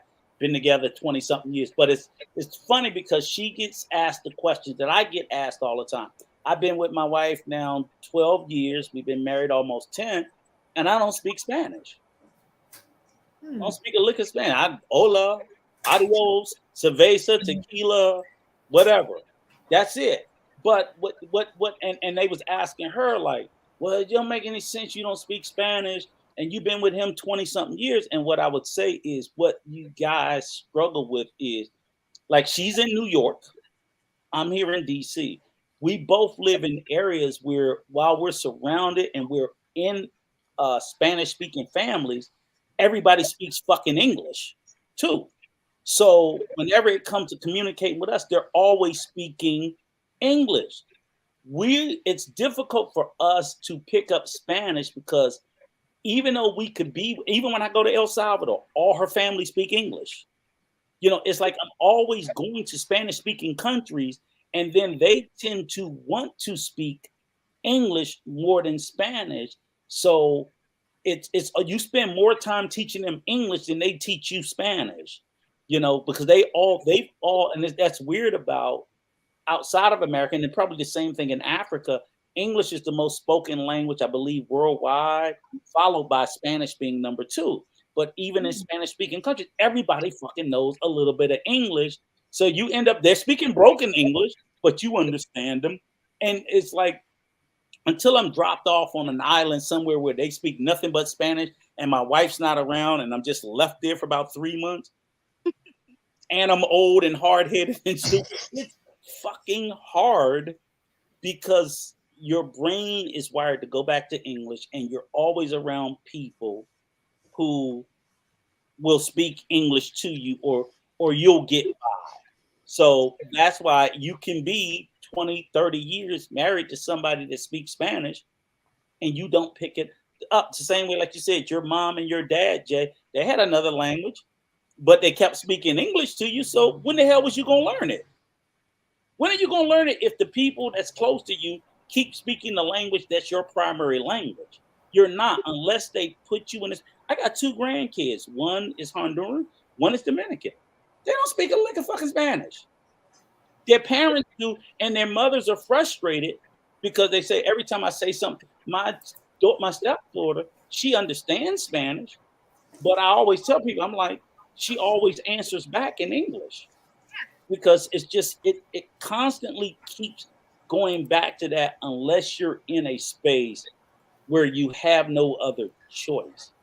And as English becomes more widespread, what's interesting too? I wonder if this plays any type of role in it, but I have seen brown Spanish speaking, like native Spanish speaking people, like when they go sometimes, like in America, like maybe somebody like our complexion or darker, when they try to speak to people in Spanish, they'll say like a lot of the times the Spanish people will not respond to them in English, or will even be like, or respond to them in broken English, and they will be like, I'm talking to you in Spanish, communicate with me in Spanish. And the other people, it's almost like they're not comprehending that because that person is Black, they're speaking Spanish. So I wonder if that plays a role into it for possibly like Black people trying to come into those cultures too.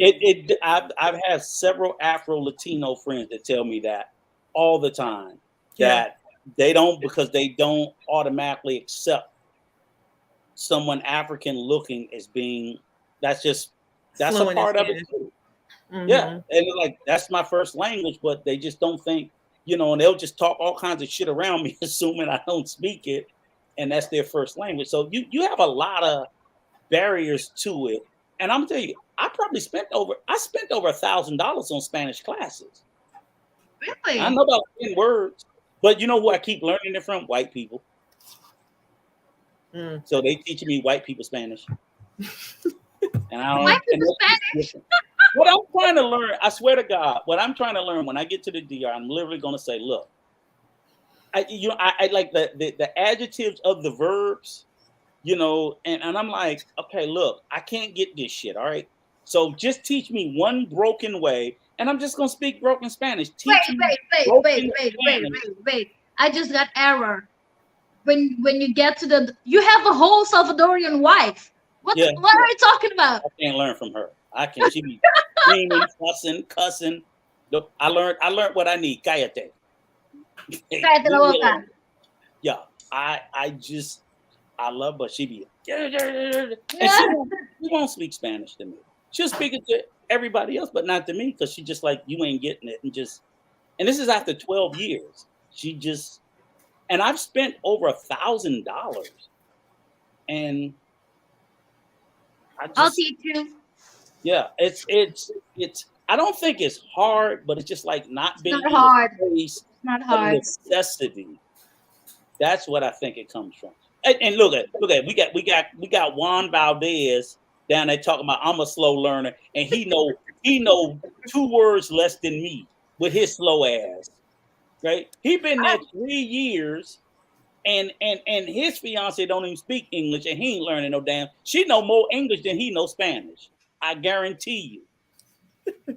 Because that's what happened. I will say that is that they're quicker to pick up English than we are to pick up Spanish. They're picking up twice as fast. So then watch, pretty soon Domingo's gonna stop speaking Spanish around him and speak English, and his slow ass still won't know no Spanish. True. I always think it's funny if I call John, you know, he'd like to throw people on the phone and he'll put Dominga in the phone, and I'd be like, she'd be like, hello, and I'm like, hola, and then she kind of giggles, and I'm like, am I saying it to me? Like, is it, I'll be like, Dean, and she'll kind of laugh, and I'd be like, what am I doing wrong? Am I messing up? It's weird. So I thought that was interesting because Miss Sharonda on her video, you'll see people with, and I was like, no, you guys just don't understand. When you can be around these families and you can even go to these countries and they all speak English.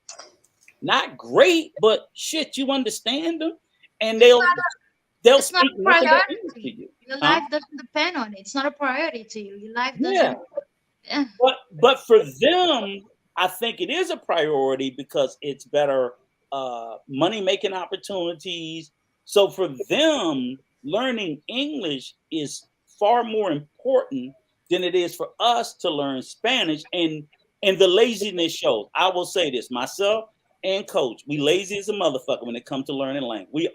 We are trifling. We are triflingly lazy because there's no excuse why my language shouldn't be 1,000 times better than it is, or his. But we some lazy, trifling motherfuckers when it comes to learning a language, and they are 100 times better than us at learning a language. And that's the one truism. Yeah. Hey. Well, Rico, you can start with Duolingo, and we can practice. It's a good app. I got all the important shit down. Cerveza, tequila, chica. I learned all the things I need to learn, and I'm good. All right. Hey. And that's where the laziness comes in. Seriously, that's literally where, and I think that's a lot of Americans. That's where the laziness of our mindset come, or any English speaker first language.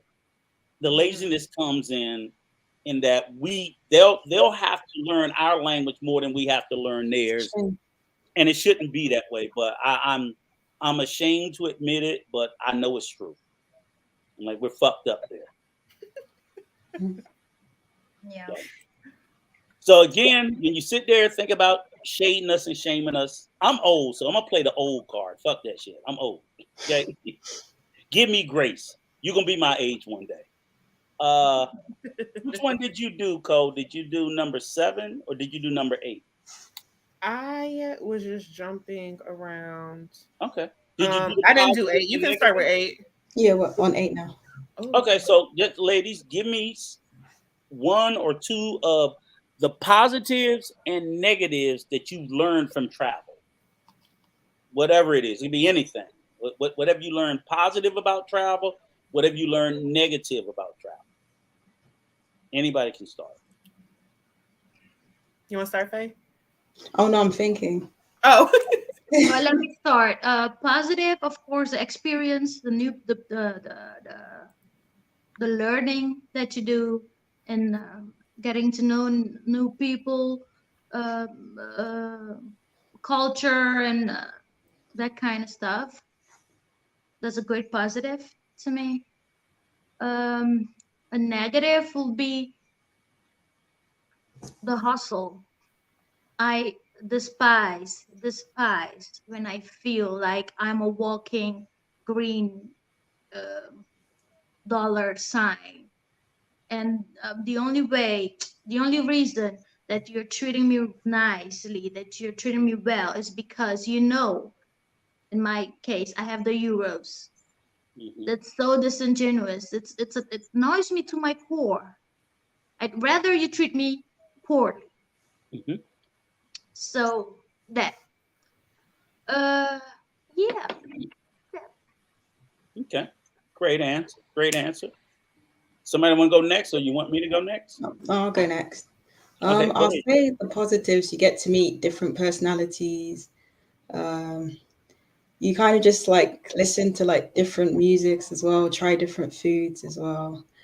The negative, sometimes you may meet just some people that don't even acknowledge your existence when you're there. You can feel alone at times. Sometimes, for example, like even saying hi to the cashiers, I always felt like they just pretended that I wasn't there. And I was thinking, I think I'm loud enough. Even when I said thanks, I just felt like they didn't really want to hear it. So, Where?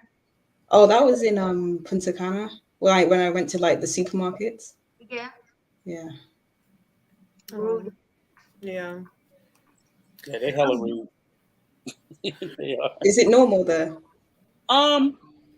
You know what I found, and I'm glad somebody told me before I experienced it, but I didn't realize and I actually learned it through YouTube. So YouTube can be a blessing and a curse. Mhm. Was like literally like if you have like a shopping cart full of things, and they have like one thing, they'll just cut in front of you in line because they like you got more shit, so let me go, whatever. Like back in the U.S., oh shit, you catching these hands, you do that shit. I don't care how much. Yeah, seriously, in the U.S., we don't play that shit. You don't play that. You cut the line. In the South, people will let you sometimes if they notice. We ask each other. But that's with permission. Yeah, What with I'm permission. telling you at Disco in the DR, ain't no permission. You got 500 things. Wait for me with my 2, and they just come and cut in front of you. That's a normative experience that you have to learn to accept, or you're gonna be fighting all the time. Has it happened to you? Hell yeah. Oh, But I knew never it. happened to me. Thank God. I knew it before it happened, so I was like, My Dutch ass will tell him to. You better. yeah. But that's what they no, that's in the express line. It don't matter. They just there's certain things that's part of their culture. If it's a given that you're going to allow it, and it was hard. It was strange for me, but I knew it from YouTube. So I've never seen that. Thank God. I've never seen that. And then the rudeness at the banks, utility services. Oh, they nasty as hell. They act like they doing you a favor. I have experience with the bank. Huh?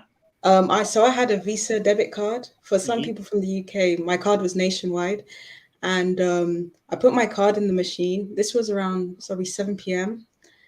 It was at bank. You know that bank in Popular. Bank of Popular. Yeah, it was that one. Yeah. Bank. Yeah. My card got stuck in the machine. Mm-hmm. And then the next day, me and Tammy's husband went to the bank together, and I explained them to everything, like the problems, how can I get my card back? But they were just saying stuff like, no way, blah, blah, blah.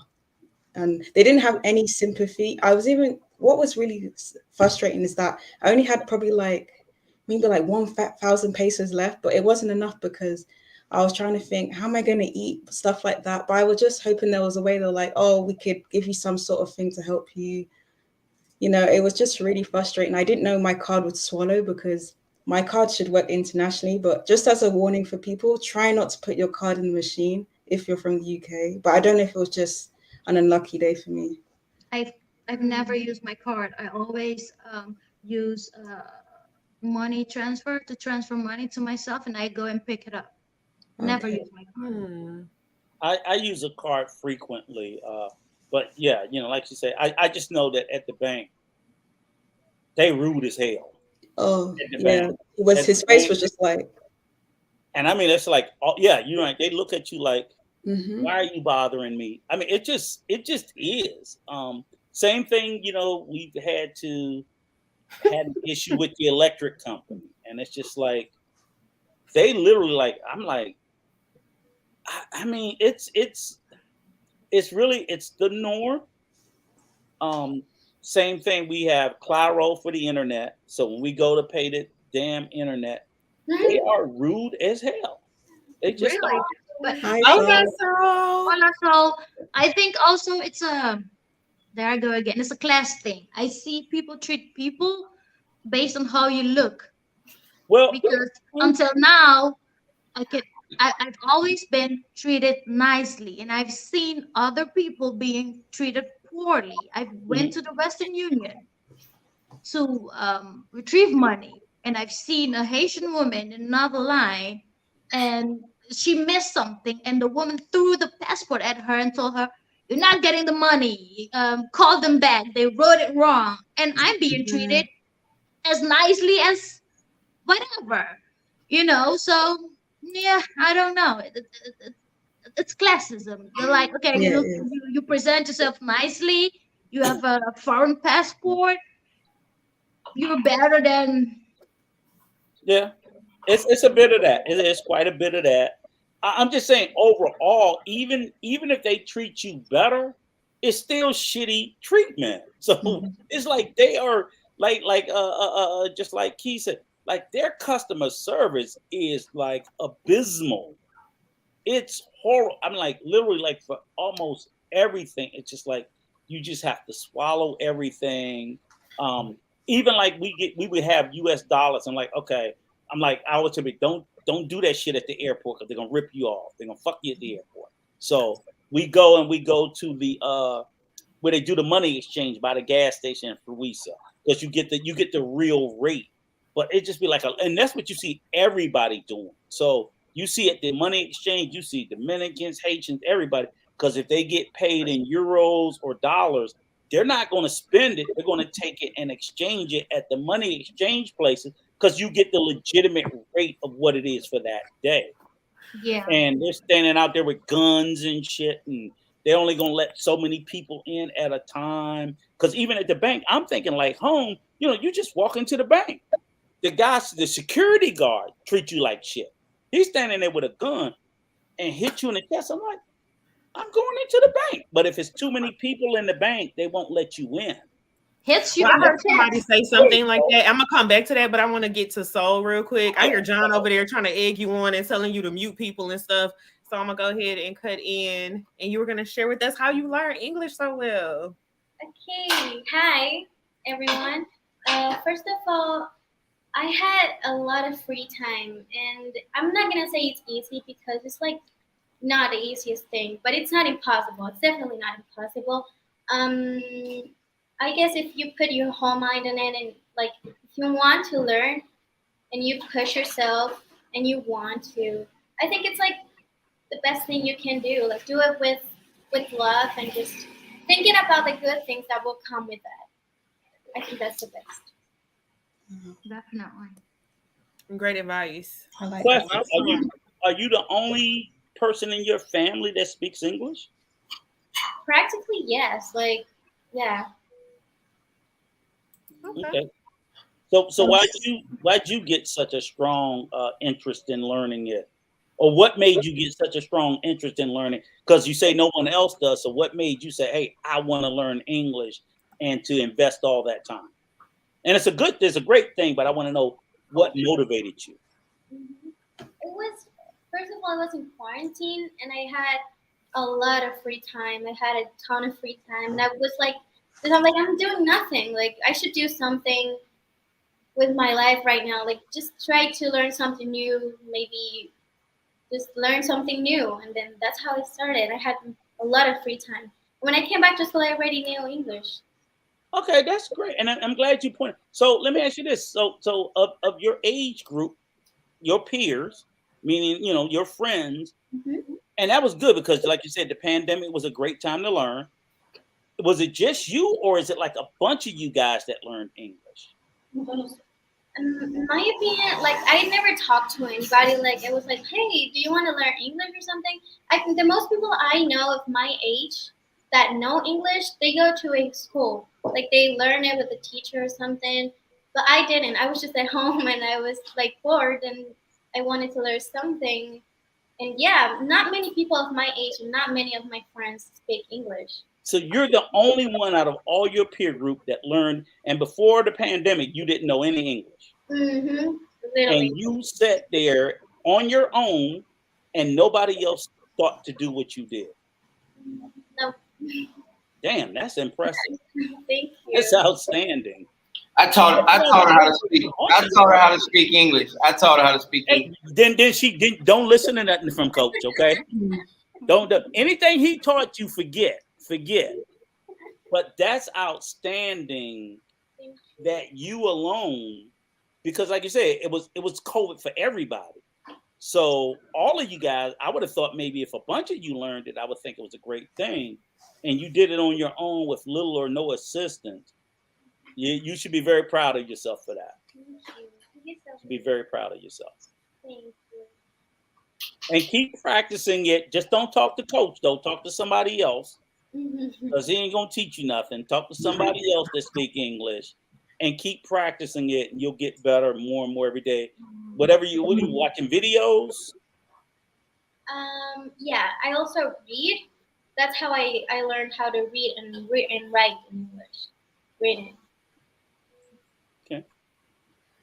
Excellent. So you read and write English. Mm-hmm. Oh wow. Okay. All right.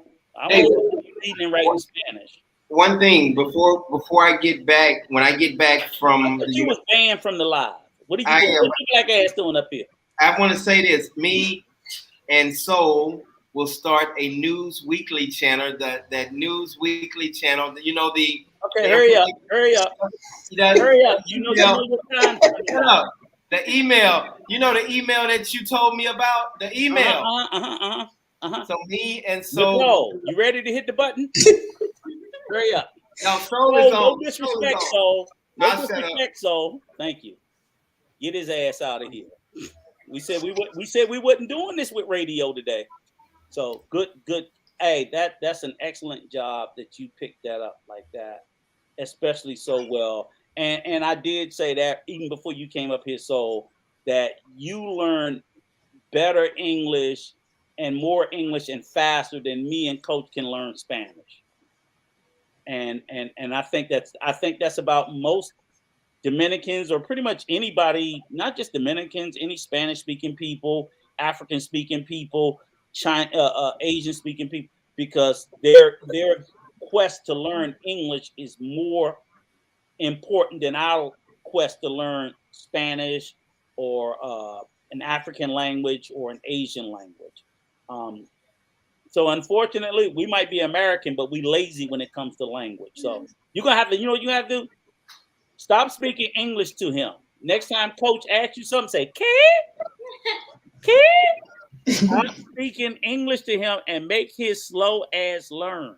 You got to make him learn the way you had to learn, where he's forced to learn, or he ain't gonna never learn it. Okay. I don't want to see you doing no more translation for him. Every time he say, so what are they saying? Put your hand out. Dinero. So what are they saying? Dinero. Okay? That's what you do. When he get tired of paying, he'll learn. Okay? Good job. Excellent.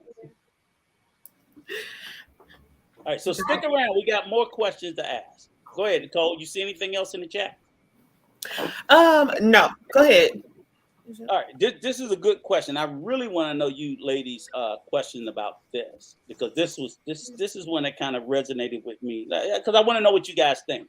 So, as women, do you feel a sense of sisterhood with women in other countries? And if no, why not?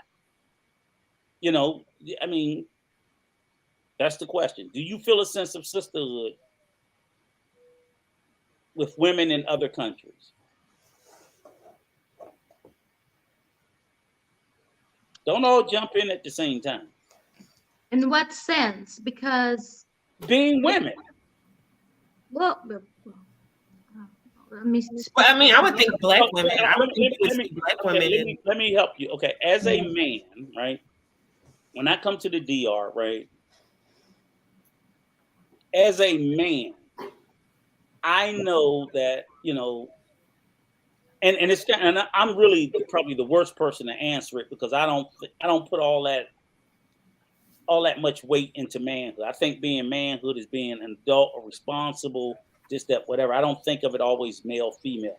But if as a man, I do feel a certain kinship to other men around the world.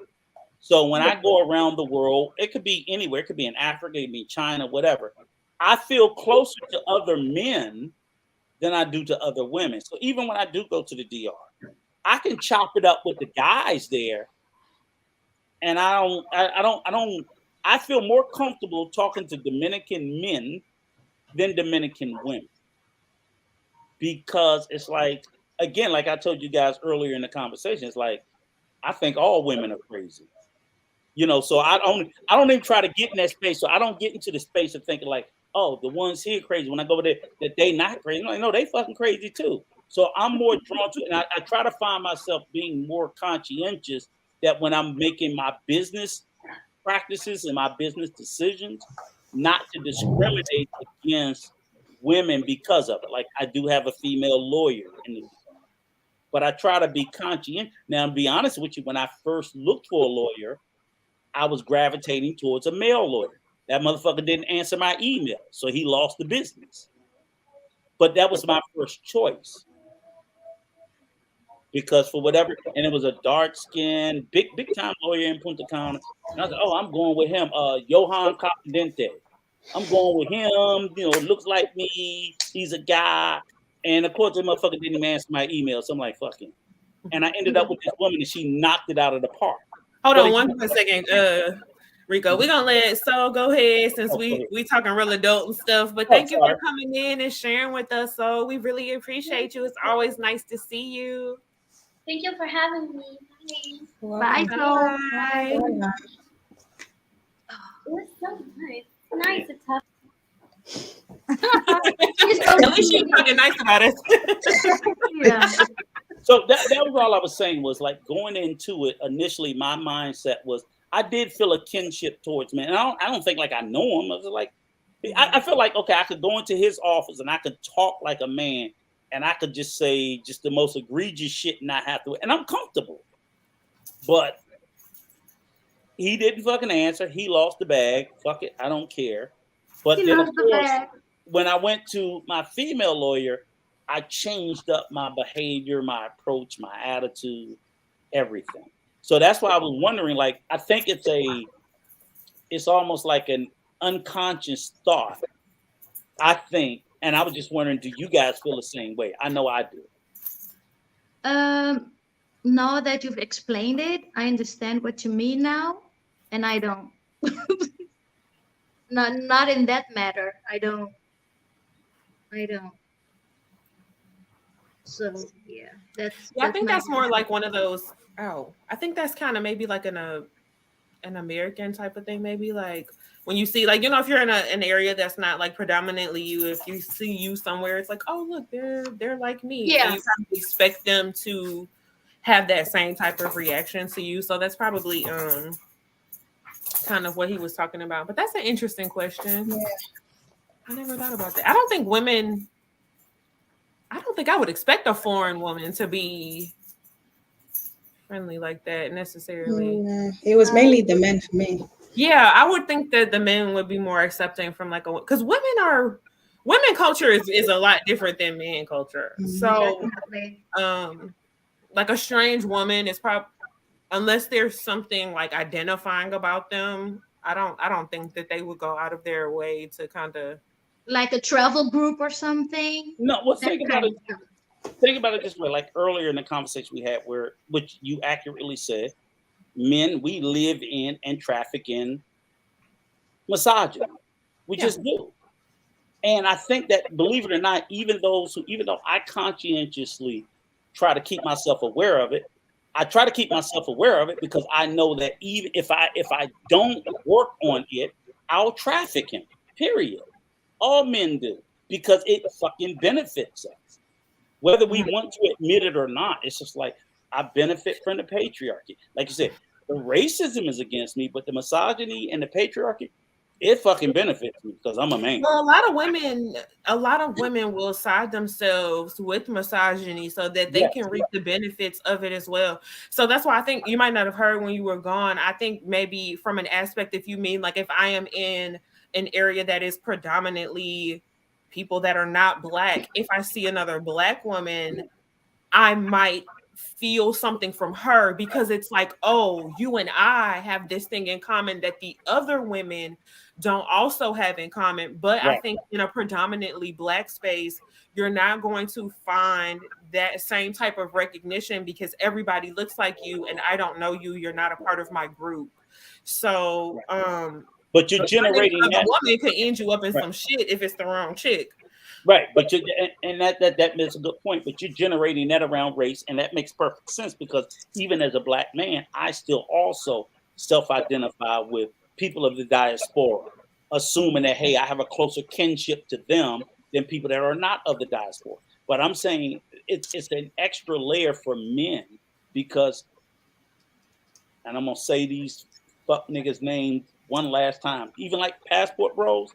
They literally, and the only reason why I say it is because they literally will go to foreign countries and fucking engage in the misogyny of men of other cultures because they are men. So in other words, they can go to Colombia, Brazil, where men are very abusive and women are treated like second-class citizens and will adopt the same ideology and pathologies of these men, even though they do not share our same skin color. Yeah. So a fucking abusive, misogynist fucking a Colombian white man, a Black man will go to Colombia and will adopt that same pathology because it's the maleness more than the race. And I was wondering, like, do women do the same shit? No, because y'all operate differently. Like men, I watch men do it. That's why I asked the question. Men in general are more honest with men with their feelings, where I think women as a whole, we tend to more like cloak how we feel. So that's why you have certain female, even within friend groups, where sometimes like your friend group could just turn on you depending on the type of women you have around you, because one woman might feel a way, never tell you, tell the other women, and now these women all feel a way about you. It's like a layer of, because women are not allowed to just emote and it be okay, so especially negative things, especially when you start getting into the cultures that are heavily ingrained in misogyny, you're not allowed to have feelings. Like, you must always present a certain way. And so a woman could have completely ill intent for another woman and you won't know because she is together in her presentation of you. And you could end up in a terrible situation like the girl who got killed with her friends in Mexico. She's just walking around looking at her, where y'all at, girls? They are not letting on necessarily that something is going, but there's a little vibe. You see, like everybody's away from her. So go ahead. The only reason I want to say this is because, and I want you guys, and you're right. I just wanted to ask the question to see what you guys thought and perspective of, and I'm gonna let you, Faye and Jay, get in a second. The reason why I asked is because when I think about it from a male perspective, we do it even in Western culture. So even here in America, and you know this, Cole, where you will see Black men adopt the pathology of white men because of maleness. So it's like, so they will disconnect from their racial identity and will connect more with their sexual identity. Oh, I'm not a Black man, I'm a man. And I'm going to put this woman in her place, which is more important than me defeating white supremacy. It's more important for me to sit there and stand up for maleness than it is for me to stand up for Blackness. That's the problem. And I've seen it even in like the UK, where all of a sudden these Black men will take on this conservative, anti-Black ideology because they couch it in these women are getting out of place. So you guys need to come over here with us so we can put these women in their place. At the same time, we putting your Black ass in place. And I even seen it on the continents of Africa. And it's like, how in the fuck are you guys getting so twisted that you're so intent on putting down your women that you don't realize you're putting down yourself, because they're not uplifting the Black male. They're just asking you to come over because they're telling you they're going to beat down their women. They want you to beat down yours. And I was like, I've seen guys fall for this and get intoxicated and absorb it. And I'm like, do women go overseas and do the same? And I don't think you guys do anything that bad, but just do you guys connect on any level? And because then it's like, okay, maybe it's a sex thing, maybe it's a man thing and a woman thing, but I only see men doing it. And I'm not a woman, so I wanted to ask you, ladies. Jay. Okay. Good answer, and thank God. Jay? Rico, Sorry. you're kind of freezing. Black power. Okay. Am I back? Black power. Yeah, black power.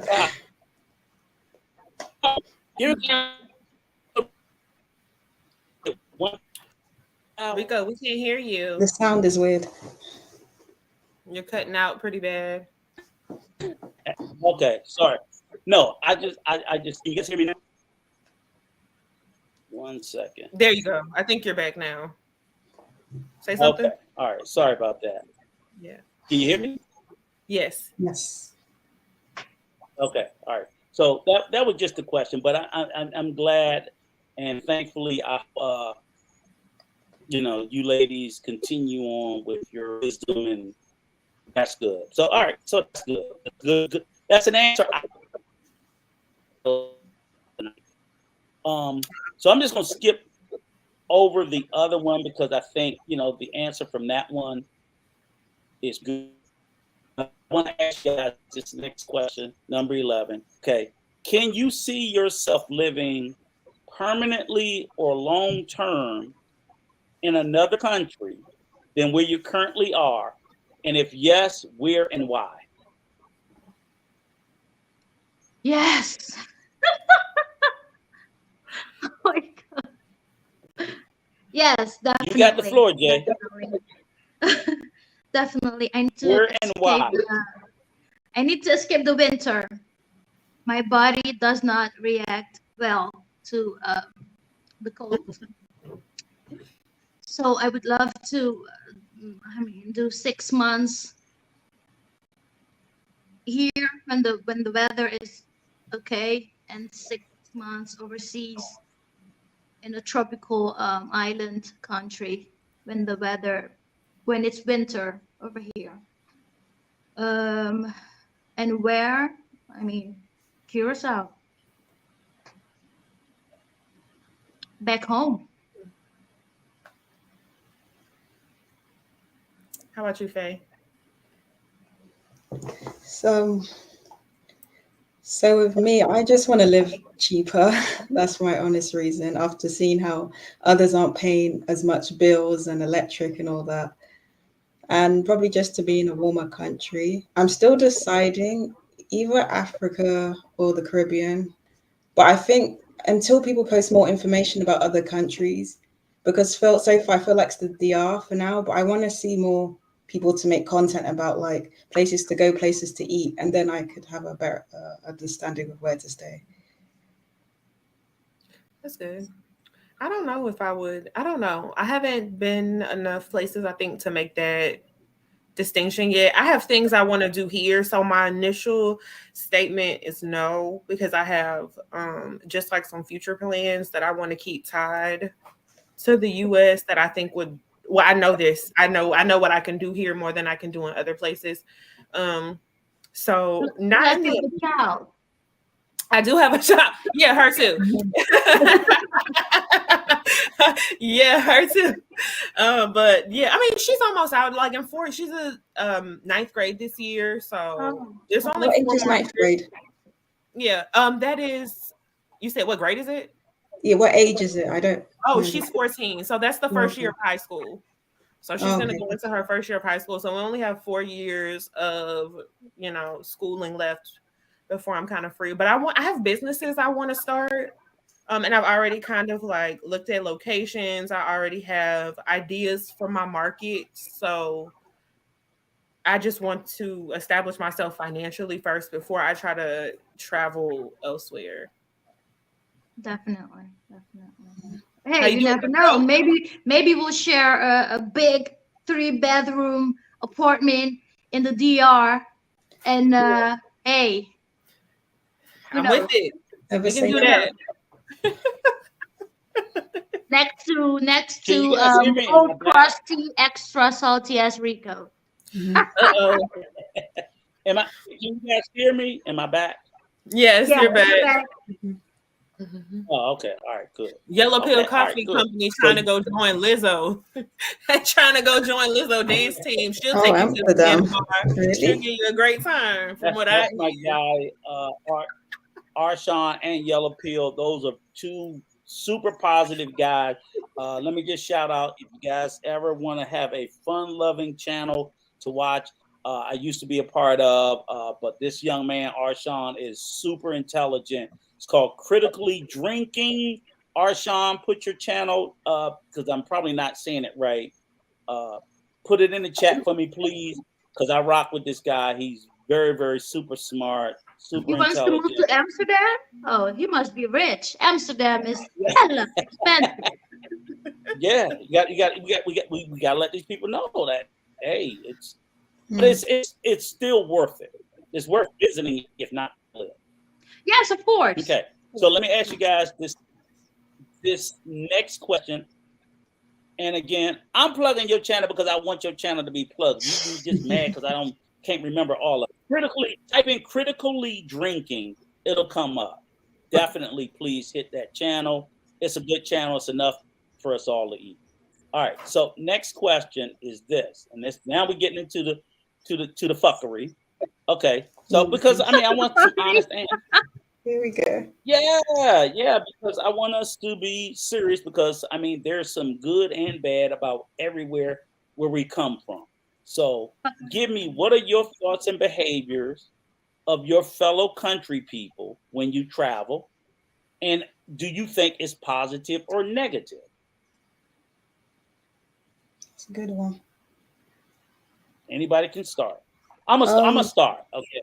I think my thoughts about American travelers is a mixed bag. So the narrative about the ugly American, it is a true thing because we can be some arrogant, entitled assholes. We can be. But I also think too, the mixed bag is that while we do feel like we are entitled and we can be arrogant, I do think in a lot of spaces we go into that the treatment is well below even basic. So some countries you can go to, it's like, yeah, he's an asshole, but nobody should wait 6 hours to get their fucking luggage or things like that. So you can go to some of these countries and the behaviors are just so abhorrent that when that ugly American side comes out, I'm like, it's not like it's totally unjustified. Do I think we do it with everything? Yeah. But do I think sometimes it's warranted? Yeah. So I absolutely think that the behaviors of my fellow countrymen, I think we need to stop. We sell this American exceptionalism bullshit that we're the best country in the world, and I think too many of us believe it when the shit ain't necessarily true. And because too many of us believe it, we project this bullshit on people that we shouldn't. We have no sense of humility, no humbleness, and I think it's very shitty and it's horrible. But it's not to say that we don't do great things when we go to certain countries. Because if you go to a country that's just piss poor shitty, yeah, it might be an arrogant asshole that come through. But if they coming through and spending a lot of money and nobody's been through town to include your locals to spend money to support your business, there's some positivity there. If I come to your restaurant and I spend $300 and you ain't make $300 last month, I might be an asshole, but that's $300 that you wasn't going to see this month. So it's all positive and negative. I wish we would be a little bit more, showed a little bit more humility about it. But I also think that in some of the countries I traveled to, I was like, you motherfuckers don't appreciate nothing. So it goes both ways.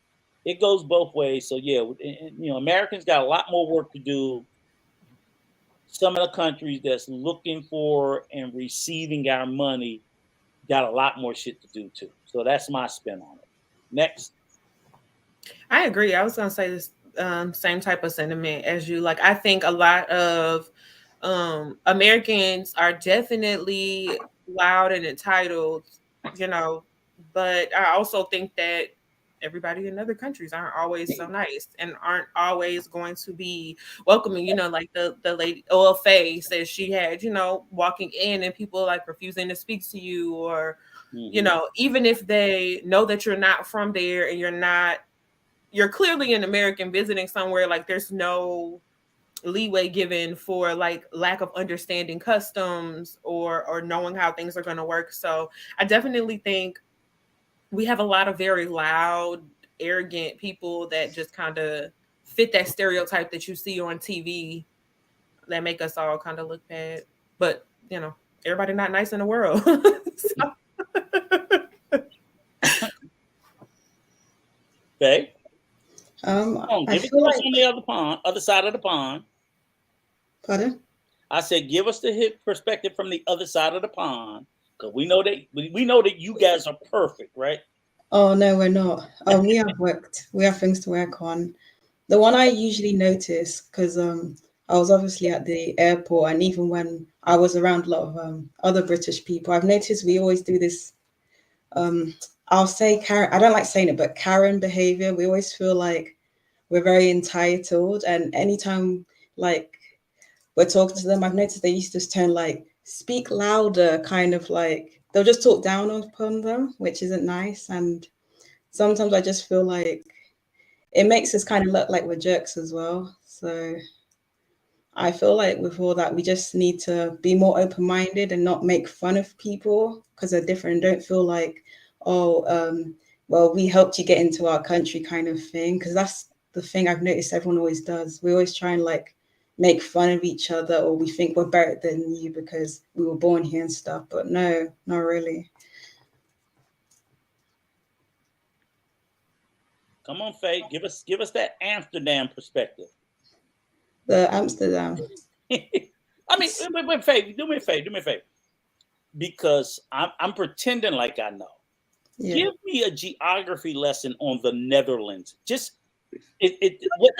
because I'm telling you, I'm admitting my stupidity. When I think of the Netherlands, I'm like, I've never been.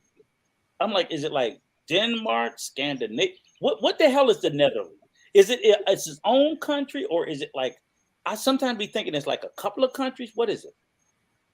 Its own country. Okay. It's 70 million of people. It's close to Belgium and Germany. Amsterdam, red light district. Legal marijuana in the coffee shop. What else? So Netherlands is connected to the continent of Europe. Yeah. Okay, because I don't know. I'm being dead serious. I don't know. So yeah, like, in the heart of it. Huh? Yeah. So like Scandinavia and Denmark isn't. Yeah. They're connected to Europe. Okay. What about Greenland? I thought one of them was a damn island or something, or detached. Not a story for another time. But they're all European countries. Okay. Yeah. And if I remember last week correctly, they're all very white. Yeah, but I mean, you find black people everywhere, so. Mm-hmm. Huh? You find black people everywhere, so. Oh yeah, absolutely, we're everywhere. Okay, cool. All right, thank you. I wanted to ask you that, but I was like, I learn more about the Netherlands and Scandinavia. Let's see. Might be. But we complain for the sake of complaining. We like to complain. I mean, it's supposed to be summer, but the weather's not cooperating. So we all calling each other, "Oh my God, this summer sucks. Oh my God, have you seen the weather? Oh my God, it's raining again." We complain just for the sake of complaining, and we do that everywhere. And then when it's winter, we call each other, oh my God, it's so cold. Oh my God, my bones are. I'm like, girl, we've been doing this since forever, but we keep complaining. And when we go abroad, we complain also. We say, oh my God, remember in the Netherlands, it's this way, it's that way. Oh my God. And we keep complaining. We complain everywhere. And we keep comparing things to our own country and how better it is in our own country. And when I'm standing to pay and it's taking too long and I'm like, hurry up. If I was in the Netherlands, I would be done by now. Why then I have to stop myself like, but you're not. You're in the Dominican Republic. I'm like, oh my God, hurry up. Oh my God, why is it so slow? Oh my God, why is the service so bad? I'm like, oh my God, why are you so Dutch right now? Oh my God, calm down. That kind of stuff. That's what we do. And when we are in we get up at 7 o'clock and we reserve the beds With your with a towel. beach towel, and we go and we do our things, and then Get mad if somebody took it. you better not touch our towel because we will tell you uh, that kind of stuff. Like we complain about everything. That's Yeah. what we do, Okay. and I do it too. Well, thank you. I didn't. Well, thank you, my Dutch sister. That sounds good, don't it, Colt? My Dutch sister. Yes. I never You thought know, I'd when I think of like those areas, I just think about places. Can you get your ass out of my face? I'm sorry, my dog. I think about just like I imagine the places with like the really wacky. I don't know. I'm trying to sound offensive, not wacky, but just like the real interesting, like colorful areas and lots of like trinkets. Isn't that like the Netherlands and stuff where they have like the colorful? No. Okay. Let me ask you this. Let me ask you this then, Jay, because you said like so in Amsterdam is in the Netherlands, right? And because I watched a few documentaries, so I ain't never fucking been. I don't know. But didn't you guys also legalize like all drugs? No. Okay, so what country was that legalized all drugs like heroin and everything? And they said that it reduced because they decriminalized it all. I know they did stuff like that in.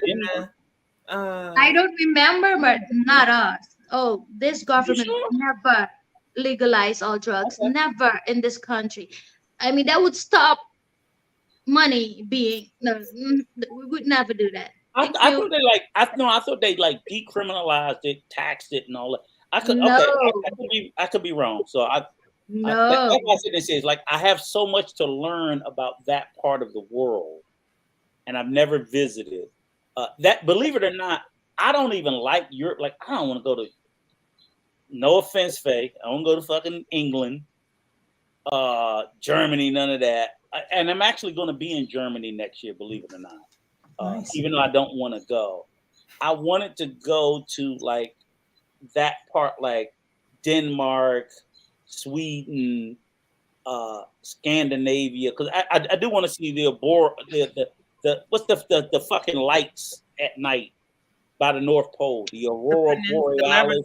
Oh, the Aurora Borealis, yeah. Yeah, so things like that. So I've been interested in it, but I just really didn't know much about it, and I could have thought that was a part of it. So I'm gonna leave that alone for the next conversation. But great freaking answer, and thank you for teaching us that you're a complainer. So I don't hear no complaints. Don't you dare! Don't you dare! Zip it. Okay. All right. Good. All right. So next question, since we got the complaining Dutch people out the way. So what about other countries you would change, if anything, if you could, and why? So you could pick a country that you've been to and say, you know what about it would you change if you could, and why? Want me to start? Okay, I'll go first. America. The very fucking country I'm in. We got too many fucking guns. I'd stop it because I'm sick of all the killing. it's a fucking layup for me. The one country I would change is America. I think we have too many damn freedoms. I really do. I just really believe that I can appreciate the freedoms, but I just think that they're just too many, and guns is one of them. So for me, yeah, it's a lot of shit in other countries I want to change, but goddamn, the list that I got here at home, I don't think I could ever get through with it before I could get to somewhere else. And I think it's shit. I think corruption and all that other shit in other countries that go on is horrible, but and I know we have, that's not an issue here in America, but other things are. So there's some shit I could change everywhere. So I'm just asking everybody, pick a place that, we know none of it's going to change. I mean, arguably, you could say the gun laws not changing in America is a part of corruption because it's all under the NRA being in everybody's pockets. And that's the reason why the lawmakers won't vote it in. So it's a corruption. Yeah, it's more nicely put together than it is just like in your face. But that's why they won't vote it out, because the NRA will pull that money. It's business. So that's why I'm saying is like this is a wish list. We ain't changing shit, but we can tell the world what we like to change. So me, America, get rid of your fucking guns. Let's keep it moving. Go ahead, Cole. What you got next? Ooh, you can't steal my shit. Come up with your own. I know. That was such a powerful one. Yeah. I would change just the like respectability of women, I guess. And like so many countries having the idea that women are just like not allowed to be like people, or not allowed to exist. You can't go outside without a man, or what I'm saying, like things like that.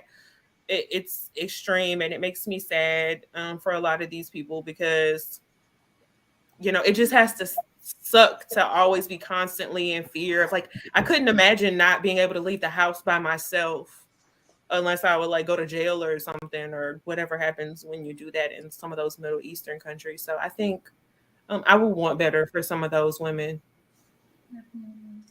And to define, it's already defined, maintain womanhood. That's under attack. Mm-hmm. Yeah. Nowadays, so that's important. Yeah. I think for me, for a lot of third world countries, I would change the education system, and for me, I would like to bring people from other countries to do scholarships, to bring them over where they can study, and even just teach them about sex education, the things that we're learning in our own countries, bring them over there, bring mentors, a lot of things, just to let the children know you don't need to do all these things. You can still make it regardless where you come from, just to hear more testimonies and stuff. Mm-hmm. Yeah. Let's see. I would like political stability for Haiti. That means everything. And yeah, we all know what that would bring, right? Right. So, yeah. That's it. Simple. Okay. Excellent. I think all of these are great questions, and I co-sign everything. With mine, with Cole's, with Faye's, with Jay's. I think the world would be a better place if we could do all of these things. I hope that the powers that be are listening to us. They're not. I'm gonna write this shit down. I'm gonna send this to YouTube and say y'all need to listen. No, I mean this is some real shit, because I think the world would be a better place if they would listen to. And these are not heavy lifts. These are basic. We're asking for basic common decency for humanity and people. And ain't nobody asked for no magic shit. Mm-hmm. That's a little simple. So it's like, come on, treat women like women. You know what I'm saying? Get rid of guns so that children can live and walk freely on the street. Teach people about sex education so that we would. This is just crazy. It's maddening how in this world in 2023, basic things about decency and humanity, the world's pretty fucked up. It is. We can't get these little things done. There's a woman I follow on Instagram, I think it's Instagram, who talks about her experience with like female genital mutilation. Like she has a pillow and she shows you like what they did to her and like what they do to people, and that stuff is just like, well, and she shows you on the pillow. She doesn't show you in like, but it's just like horrific. Like I didn't even understand fully what that was. Like I knew parts of it, but hearing her explain it was just like gut wrenching. Just for her being a woman, like make sure you don't enjoy sex. Like make sure, it hinders her daily. Hey, Cole, hang on. Hey, Jay, you good? I'm good. Oh, okay. All right. Okay. I just want to make sure. Your head went down for me. I was like, oh shit, it's just getting close. Okay. You good, Jay? No. All right, give me a thumbs up. All right. I thought you were crying. I was responding someone in the chat. Okay. I just want to make sure. I want to make sure everybody good. Because I don't know. I'm like, sometimes we have these conversations, and because we don't know everybody's full That's true. Yeah. We don't know if somebody experienced something. So I wasn't trying to cut you off, Cole. I was just I understand. I appreciate that, Rico. I appreciate you noticing that and saying that. And I was like, just for a moment. Just for a moment. I was like, okay, let's just stop for a minute, take a breath. But go ahead, finish, Cole. But no, I'm just saying, there's just so much stuff that we don't even fully understand how horrific all the little details of things are that happen to people for just existing. And it sucks for everybody. Yes. Yeah. And you're spot on with all of these things. And especially, like I said, this being a ladies' night conversation, I don't even want to talk about the things that ladies go through all over the world, because this is a travel channel. This is a deal. I mean, we haven't even touched on some of the second-class citizenship that women go through in the DR. Okay. We know Coach just recently put out a video the other day talking about a young lady having 3 children at the age of 25, being a single mother for all intents and purposes, and with no job. The reason for that is the unemployment rate for women in the Dominican Republic is much higher than it is for men. So she's got 3 children, no income, no government aid. Like, we bury our head in the sands and go, oh, they're happy. That's bullshit. Again, that's why I get so offended every time someone says people living in poverty. Oh, look at them. They poor, but they happy. No, they're not fucking happy. They're not complaining. Stop conflating the two. Learning to deal with your circumstance does not mean you're happy with your circumstance. It just means you're dealing with it. You're used to it. You don't know any better. Yeah. So. Well, I was going to say that just because you're like, you can be happy in your day, but not be happy with your circumstances. You can choose. Misery is like a choice. Right. And it's not even happiness. Is because to be happiness is to aspire to something. People don't aspire to poverty. No. People don't wake up and say, I want to be fucked. No. Point to me the motherfucker that woke up today and said, I want to be poor. Who does that? It's like the people with money who says, oh, money don't buy happiness. Give me your money and go find happiness. But they don't give it away.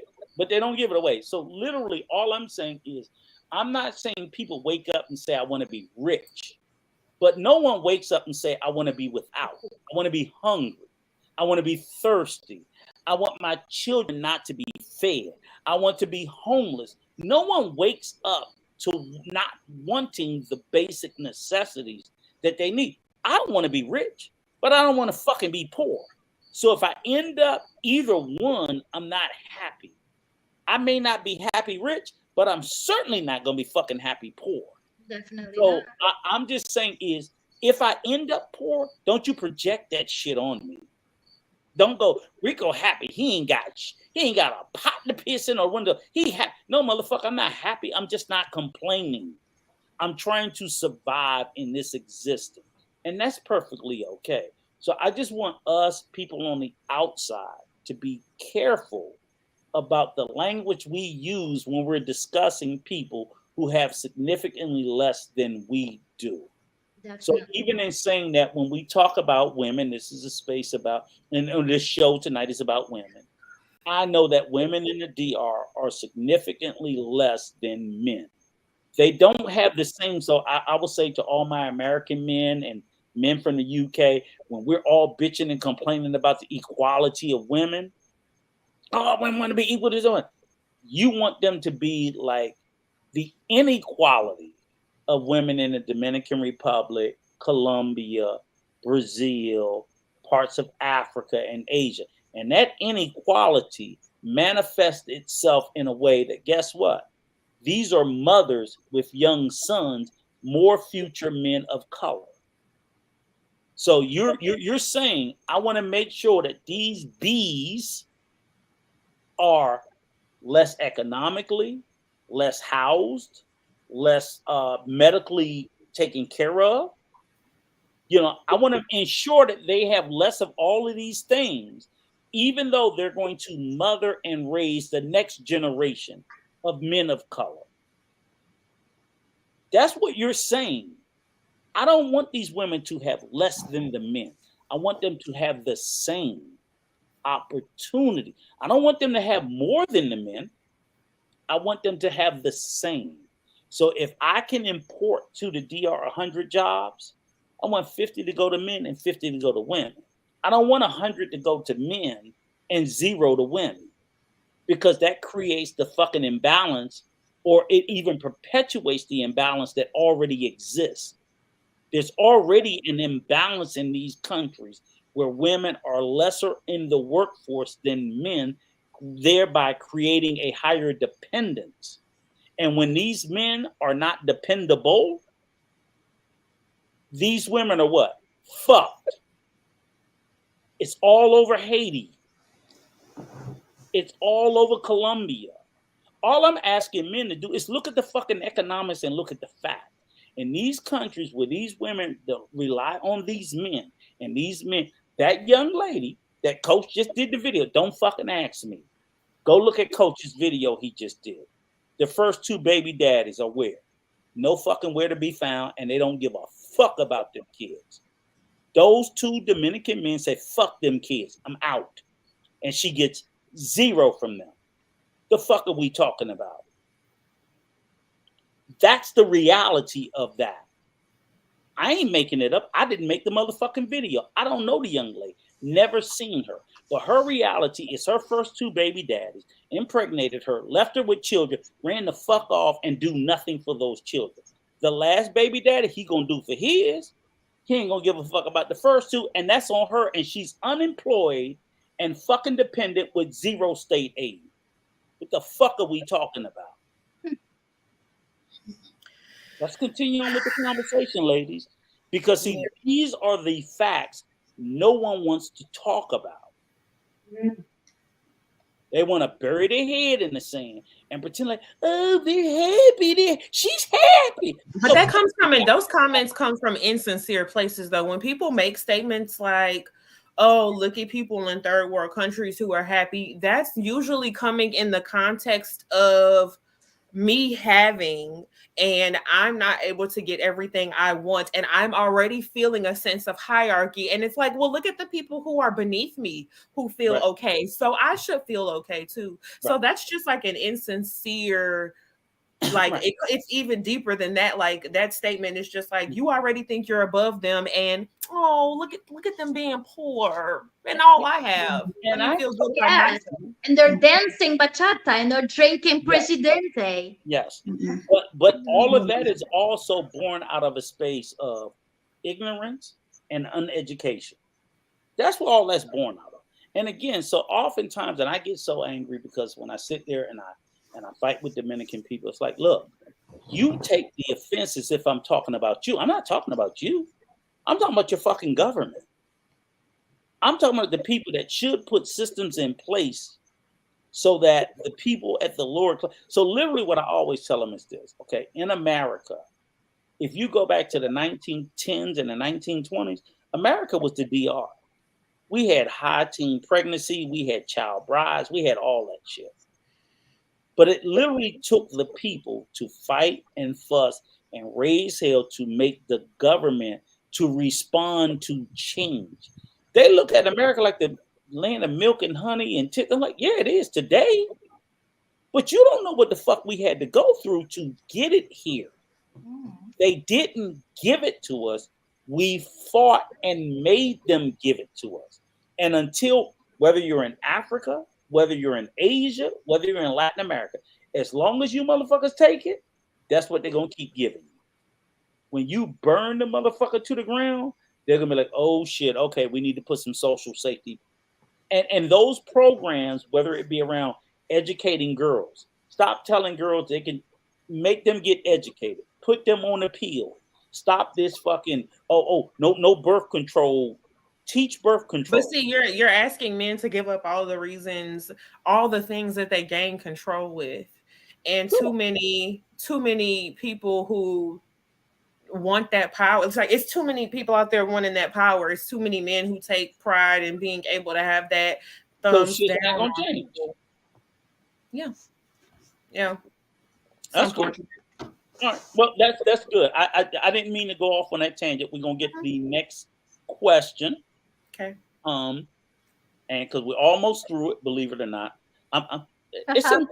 it's impressive that we don't have no PP bro questions.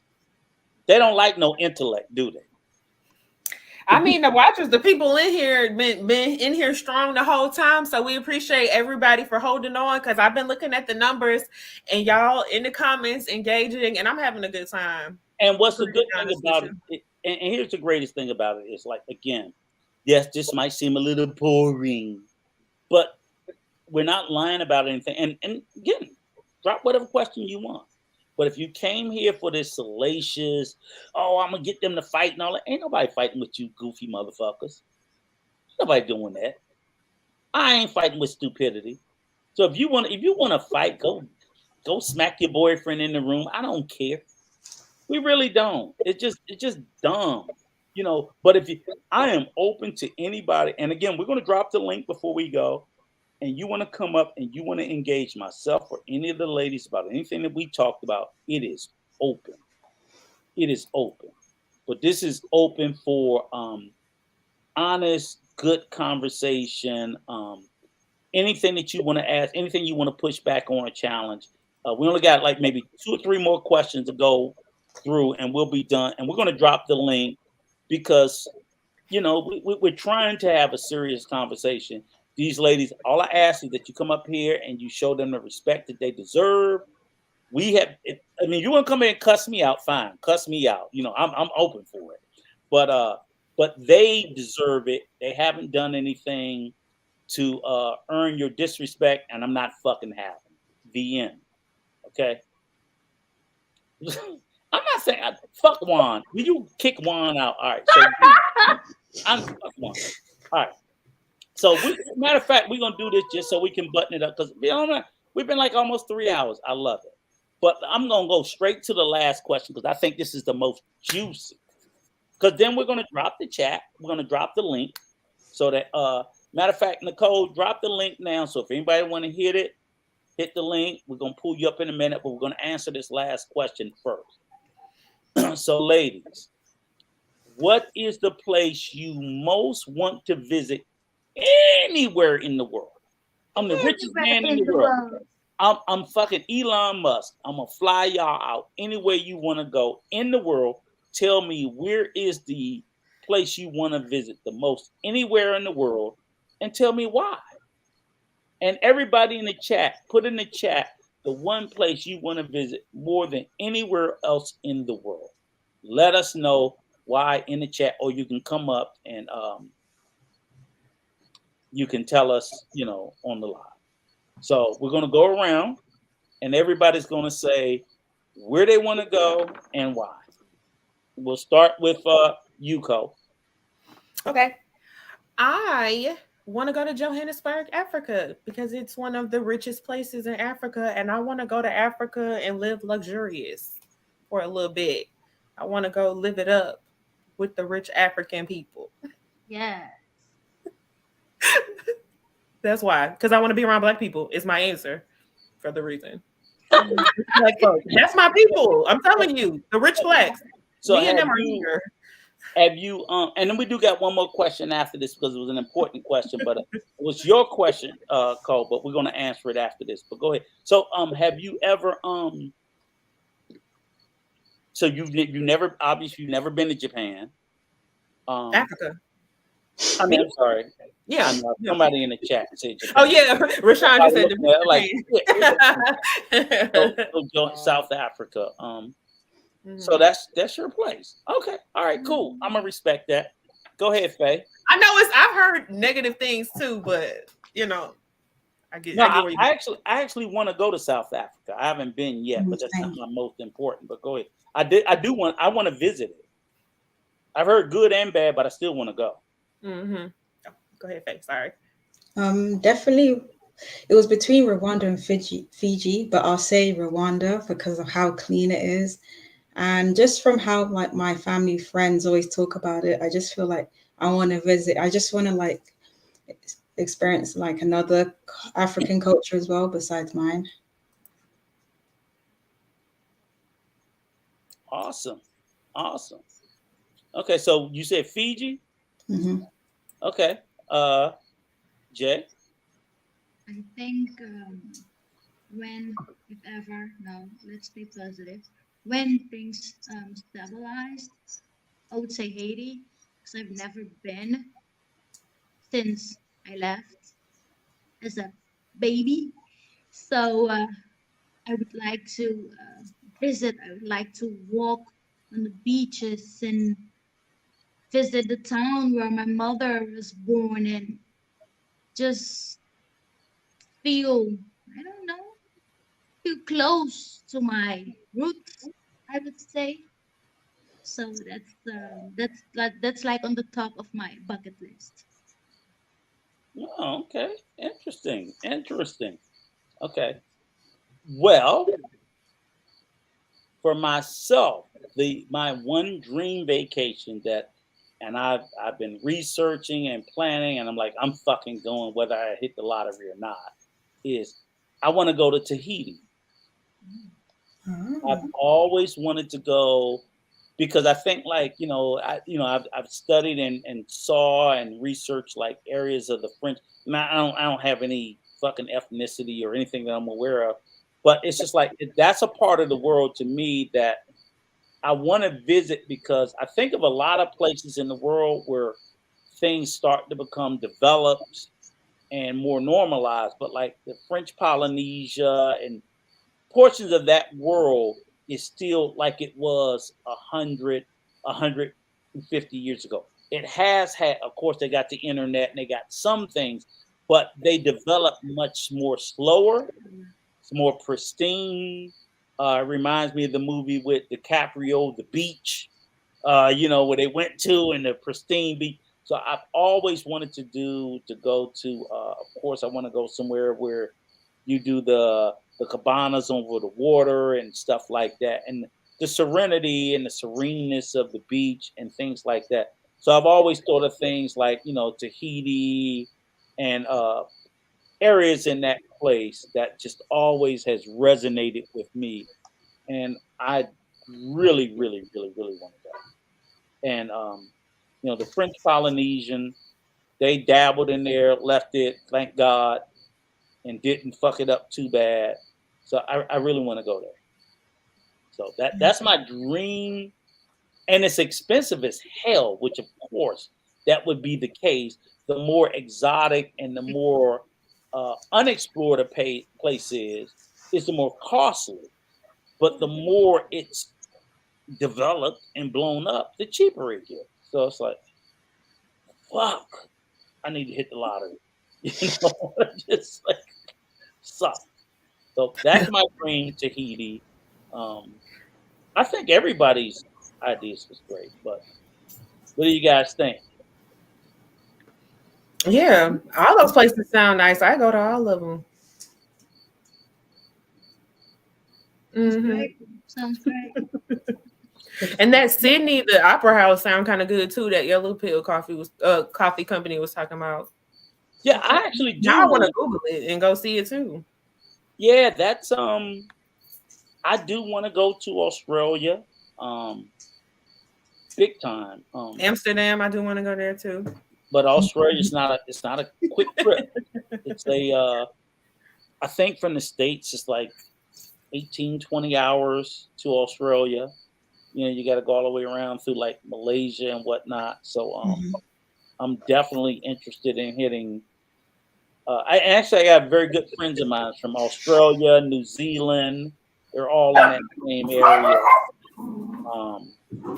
I do want to hit portions of Africa, but probably the funny thing about it is everybody's like shitting on West Africa, which is the closest part, which is the Nigeria, the Senegal, the Kenyas, all of that, and they're glorifying East Africa. And I'm like, okay, my black ass from West Africa. Okay, I know where the transatlantic slave travel, triangle came from. So I'm content with Ghana, Senegal, Kenya, Nigeria. Even though I know they all some scamming motherfuckers, I don't care.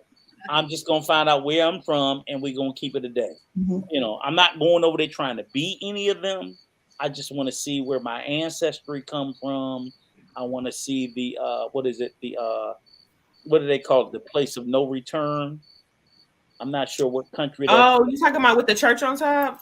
No, yeah. Where the slaves were. The dungeon. I know what you're talking about. The dungeon. So I want to see that and things of that nature. Just to bucket list it, and just see where my people come from, and then just, I'm not going like, oh, I feel like I'm them. I'm like, nah, I just want to know.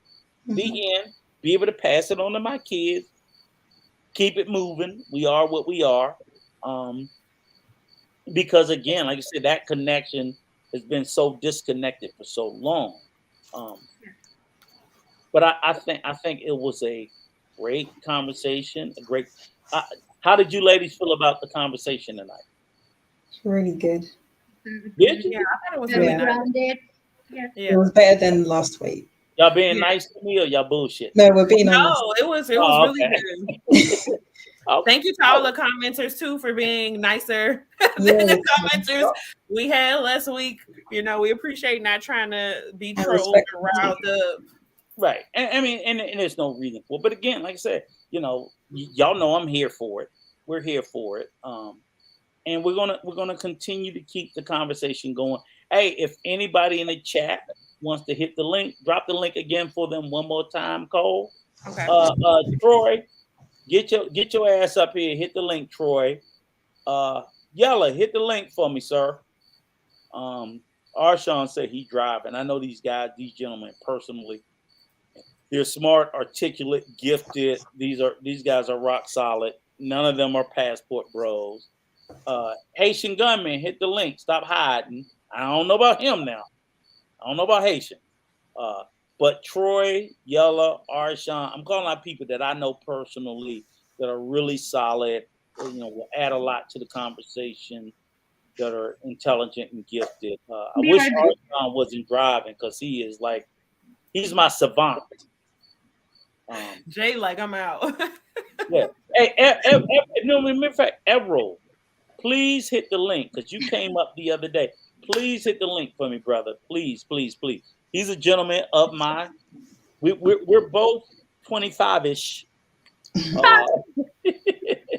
But no, he hit the link at the end of the stream. Good guy. I love seeing him when I watch the replay. So I'm just trying to invite people up that I feel comfortable with talking. And pretty much anybody. If you're a detractor, come up here and cuss me out. Call me a piece of shit. I don't care. Somebody asked that earlier. You're gonna lose, but come on. I mean, come on, dude. We don't buy it. Come on. But I like to think that hey, there's my guy. Evro, how you doing? All right, man. Good. I'm from Honduras, and I live in Boston now. I remember you. Yes, sir. Nice to see you, sir.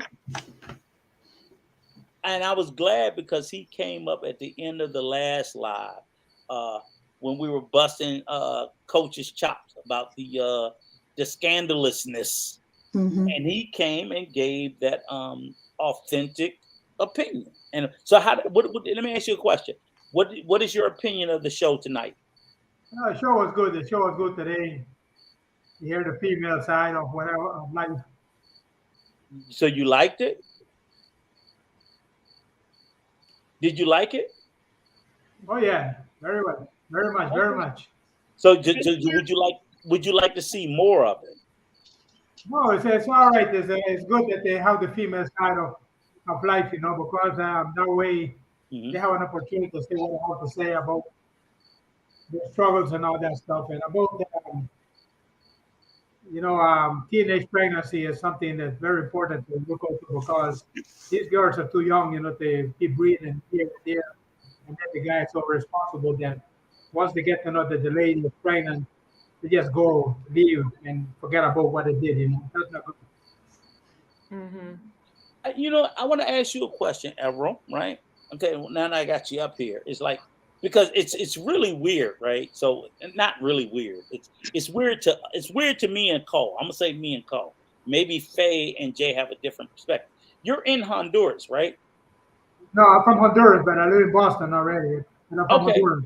Yeah. So this is the thing that gets me is right now. I'm looking at you, and Cole looking at you. When I look at you, Honduras doesn't come across. I don't see, and I'm telling you, I'm gonna tell you why in a moment, and you probably understand because again, is that we don't, So when I hear like my wife's from El Salvador, so I hear Yes. El Salvador, Honduras, Guatemala. The media always project white presenting people. I'm looking at you and I'm like, you look like my daddy. You look like my Yes. daddy. I'm like, and you're Honduran? But what I'm trying to tell people is like, even when you look at those Central American countries, I'm like, there are black people there. Yes. The problem, the situation is that El Salvador is located in the Pacific side of Central America. And on the Pacific side of Central America, there's no Caribbean people. Just in the Atlantic. In the Northern Atlantic, you got people who come from Caribbean descendants, from Jamaica, St. Mhm. Vincent, and all those islands from the Caribbean islands. But in El Salvador, it's the Pacific side. There's no black community in the Pacific side. And that reason why it's kind of strange to see that in the Pacific of Colombia, you got black people because there is no black people in the Pacific side of Central America. And that's why I think and I'm glad you're part of the channel because I would like us to have more of a detailed conversation because again, like I know I have limited knowledge of it. I don't know what Cole's knowledge of it or Faye or Jay, but I would like to say, look, we need to have more of a detailed knowledge and conversation around because we in America we tend to think just like all black people just were slaves in America and then maybe a little bit in Brazil. And we don't realize like all throughout Central America. I'm like, because what I didn't know, like with my wife's history, I didn't realize until I saw a little bit more was like, I was like, damn, they got black people in El Salvador.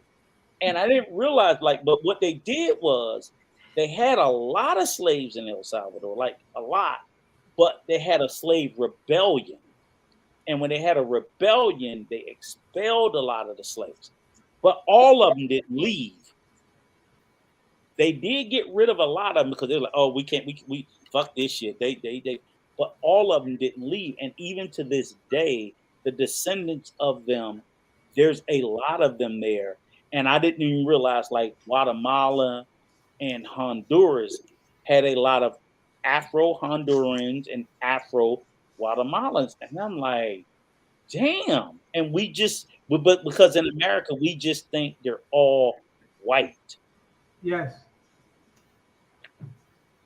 It was interesting to me. So I try not to speak on it because I'm not from that space. I'd rather you speak on it or someone else speak on it. But I think your community has been silenced, and I want your community to come out more and to speak to us so that we can start to embrace your community more. I want to embrace more of Afro Hondurans. I want to embrace more of Afro Guatemalans. I want to embrace more of but up until recently, I didn't even know they exist or did not believe they did, but I'm through education, awareness, and listening, I'm like, oh yeah, it's a lot of them. That was my thing. Mm-hmm. Yes, So I mean, whatever you can as share I with us. explained before, in the Pacific side, from Mexico all over to Colombia, you don't see no black communities over there. Guatemala don't have no black community. Salvador doesn't have it. Nicaragua, Costa Rica. Costa Rica has some because they moved from the northern section, the Caribbean, and they moved to the Pacific. Because we have a big community there. Panama has also, and it is what it is. But we come from the Caribbean.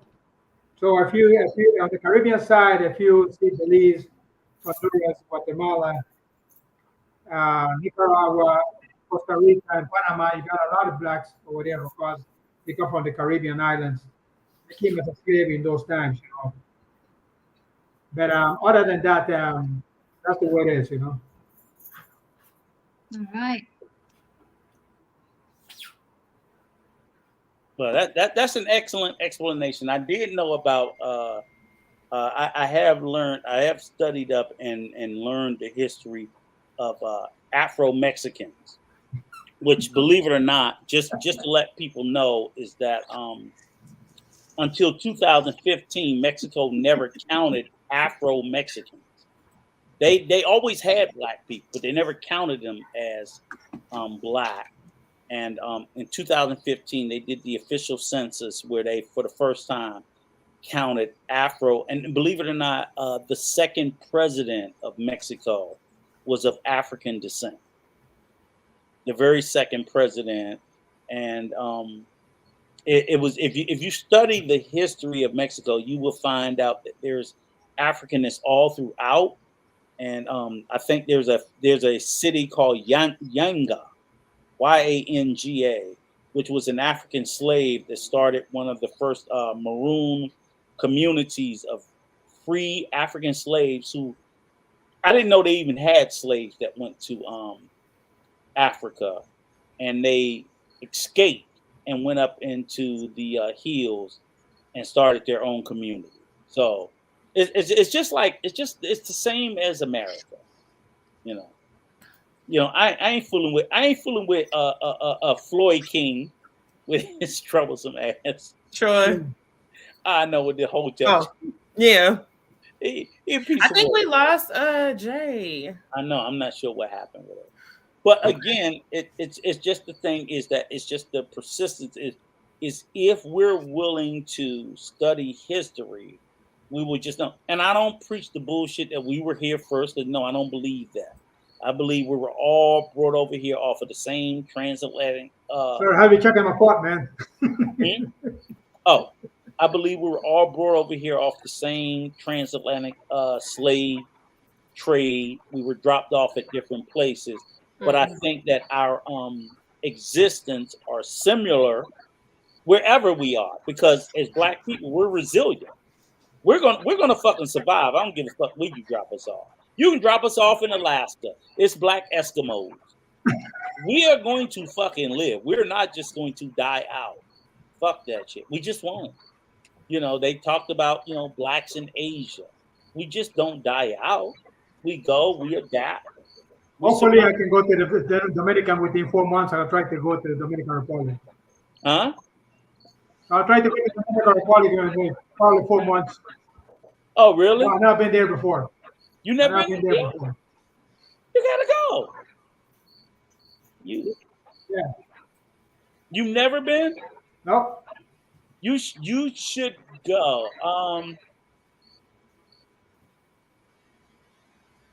Well, the last time I was asking coach to get me a place over there at least in the $300 a month, and he told me that it's very hard to get $200 a month with air guns with 500 or something like that. You used to air conditioning? No. He told me that I cannot get a place for $300 a month, and I have to pay more than $500. He told me. But you're a native Spanish speaker. Yes, I speak Okay. Spanish and English. So okay. So that's an advantage. And that's Rico, your what first time is it over there? It got dark. Oh, that's because it's 9 o'clock. Shit, I'm Oh, on the okay. same time as you on. I gotta turn It's my 8 o'clock over here. It's not that late. Oh, okay. What time is it where y'all are, Jay? It's 3:10 in the morning. It's 2:10 for me. Oh, wow. Good night, ladies.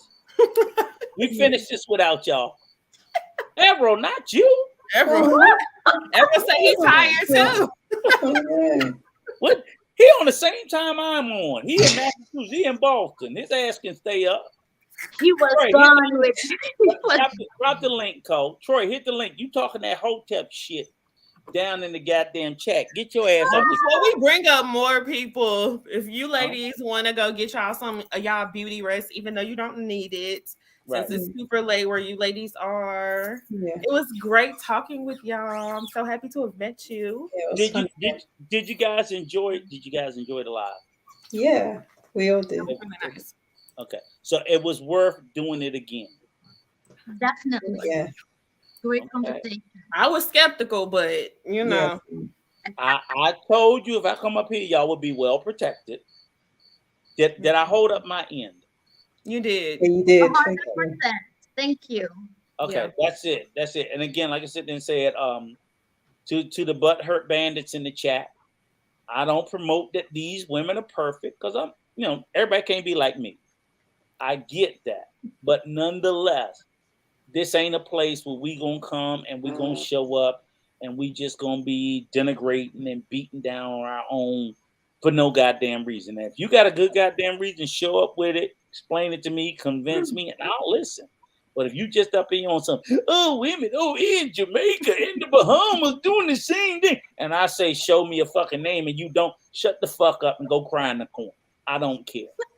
That's what y'all did. That's literally is all I'm sitting there saying is I ask you honestly. Look on TikTok, motherfucker. You tell me where to look.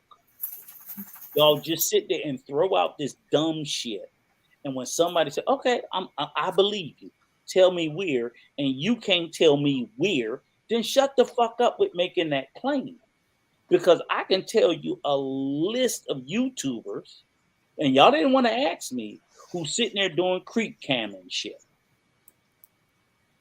And I say, okay, show me the women that's doing the creep cam and shit in the Bahamas, in Jamaica, whatever. Show me the video, because I will tell you where you can go find it all over YouTube of black men doing this shit. Now you tell me where I can find the black women that's doing it, and I'll believe you. Until then, shut the fuck up. And that's why I said until then, this passport cis shit is made up. I'm still gonna go look into that. I'll do that as well. I want to see what they're talking about and what's going on. I'll let you know if I find one. Okay. Don't waste your time, because you ain't gonna waste mine. Send it to me. There you go. And when this was great. When you find it, let me know, because I'm interested to know. Look, he be watching Troy Horrible too, huh? And I'm gonna tell you, right. Here's the crazy part about this. I'm subscribed to some of them channels, so I know you motherfuckers is doing it. You can't tell me you ain't doing it. I'm like, how did I get subscribed to it? Because you motherfuckers came up in the algorithm. I'm still waiting on those passport sis to hit my algorithm. They ain't. I got passport and bros come up, but sisters don't. So explain to me why they're not coming up in the algorithm, but you motherfuckers is. Because if they're doing it, I should see it. That's how I found y'all. I didn't find y'all by looking for y'all. I was looking on DR. I told John when I first looked at Dominican Republic, the first thing that came up was all of the content creators in Socioeconomic. I got Flip Flop, Same. Ella Made, I got Mayor Socioeconomic. I got all them passport bros up from the North Coast. I live in Punta Cana. All the videos I got was from fucking Socioeconomic. Literally, I can tell you for a fact, there are 10,000 videos on Socioeconomic. There's 100,000 videos in Punta Cana, but Sosua is more in the algorithm than Punta Cana, because you know what Punta Cana is? Vacation videos at the beach, scuba diving, fishing, doing family excursions. What's up to 10,000 in Punta Cana? Whores, whores, whores, whores, whores, whores, Okay. whores, whores, whores, whores, whores, whores, whores, whores, whores. That's All right. what's in the algorithm. So that's all I'm sitting there saying. Mhm. You can't conflate the two and say, well, they do videos down in Punta Cana. They're not doing whore videos down there, and you guys are. And that's where they're going. Passport bro, passport sisters. Fuck y'all. Y'all full of shit. We appreciate the fight. We appreciate the fight, Rico. We're gonna Great live. Thank you. yes. Let's close it out. All right. Thank you, everybody, for tuning in. Everybody have a good night. Hopefully, Anybody got any last closing thoughts? Any Mhm. closing thoughts? Any final thoughts? Oh, be careful what you watch, everyone. And just look at your subscription lists and subscribe to anything that you feel like is not benefiting you. Excellent. Yes. Excellent. Jay? I'm going to go to bed. Good one. Okay. And all I say is thank you, ladies, for coming out. Great live, great chat. Hopefully we'll do this again soon at a more better time for you ladies. And we'll stick around, stay with us. We're going to get this channel right. I'm going to stick with it. God bless. Be peace, be Peace be still. Make peace be whatever. still. Okay, radio. That's my radio. Make peace be still. Good Oh. night. Good night. Night.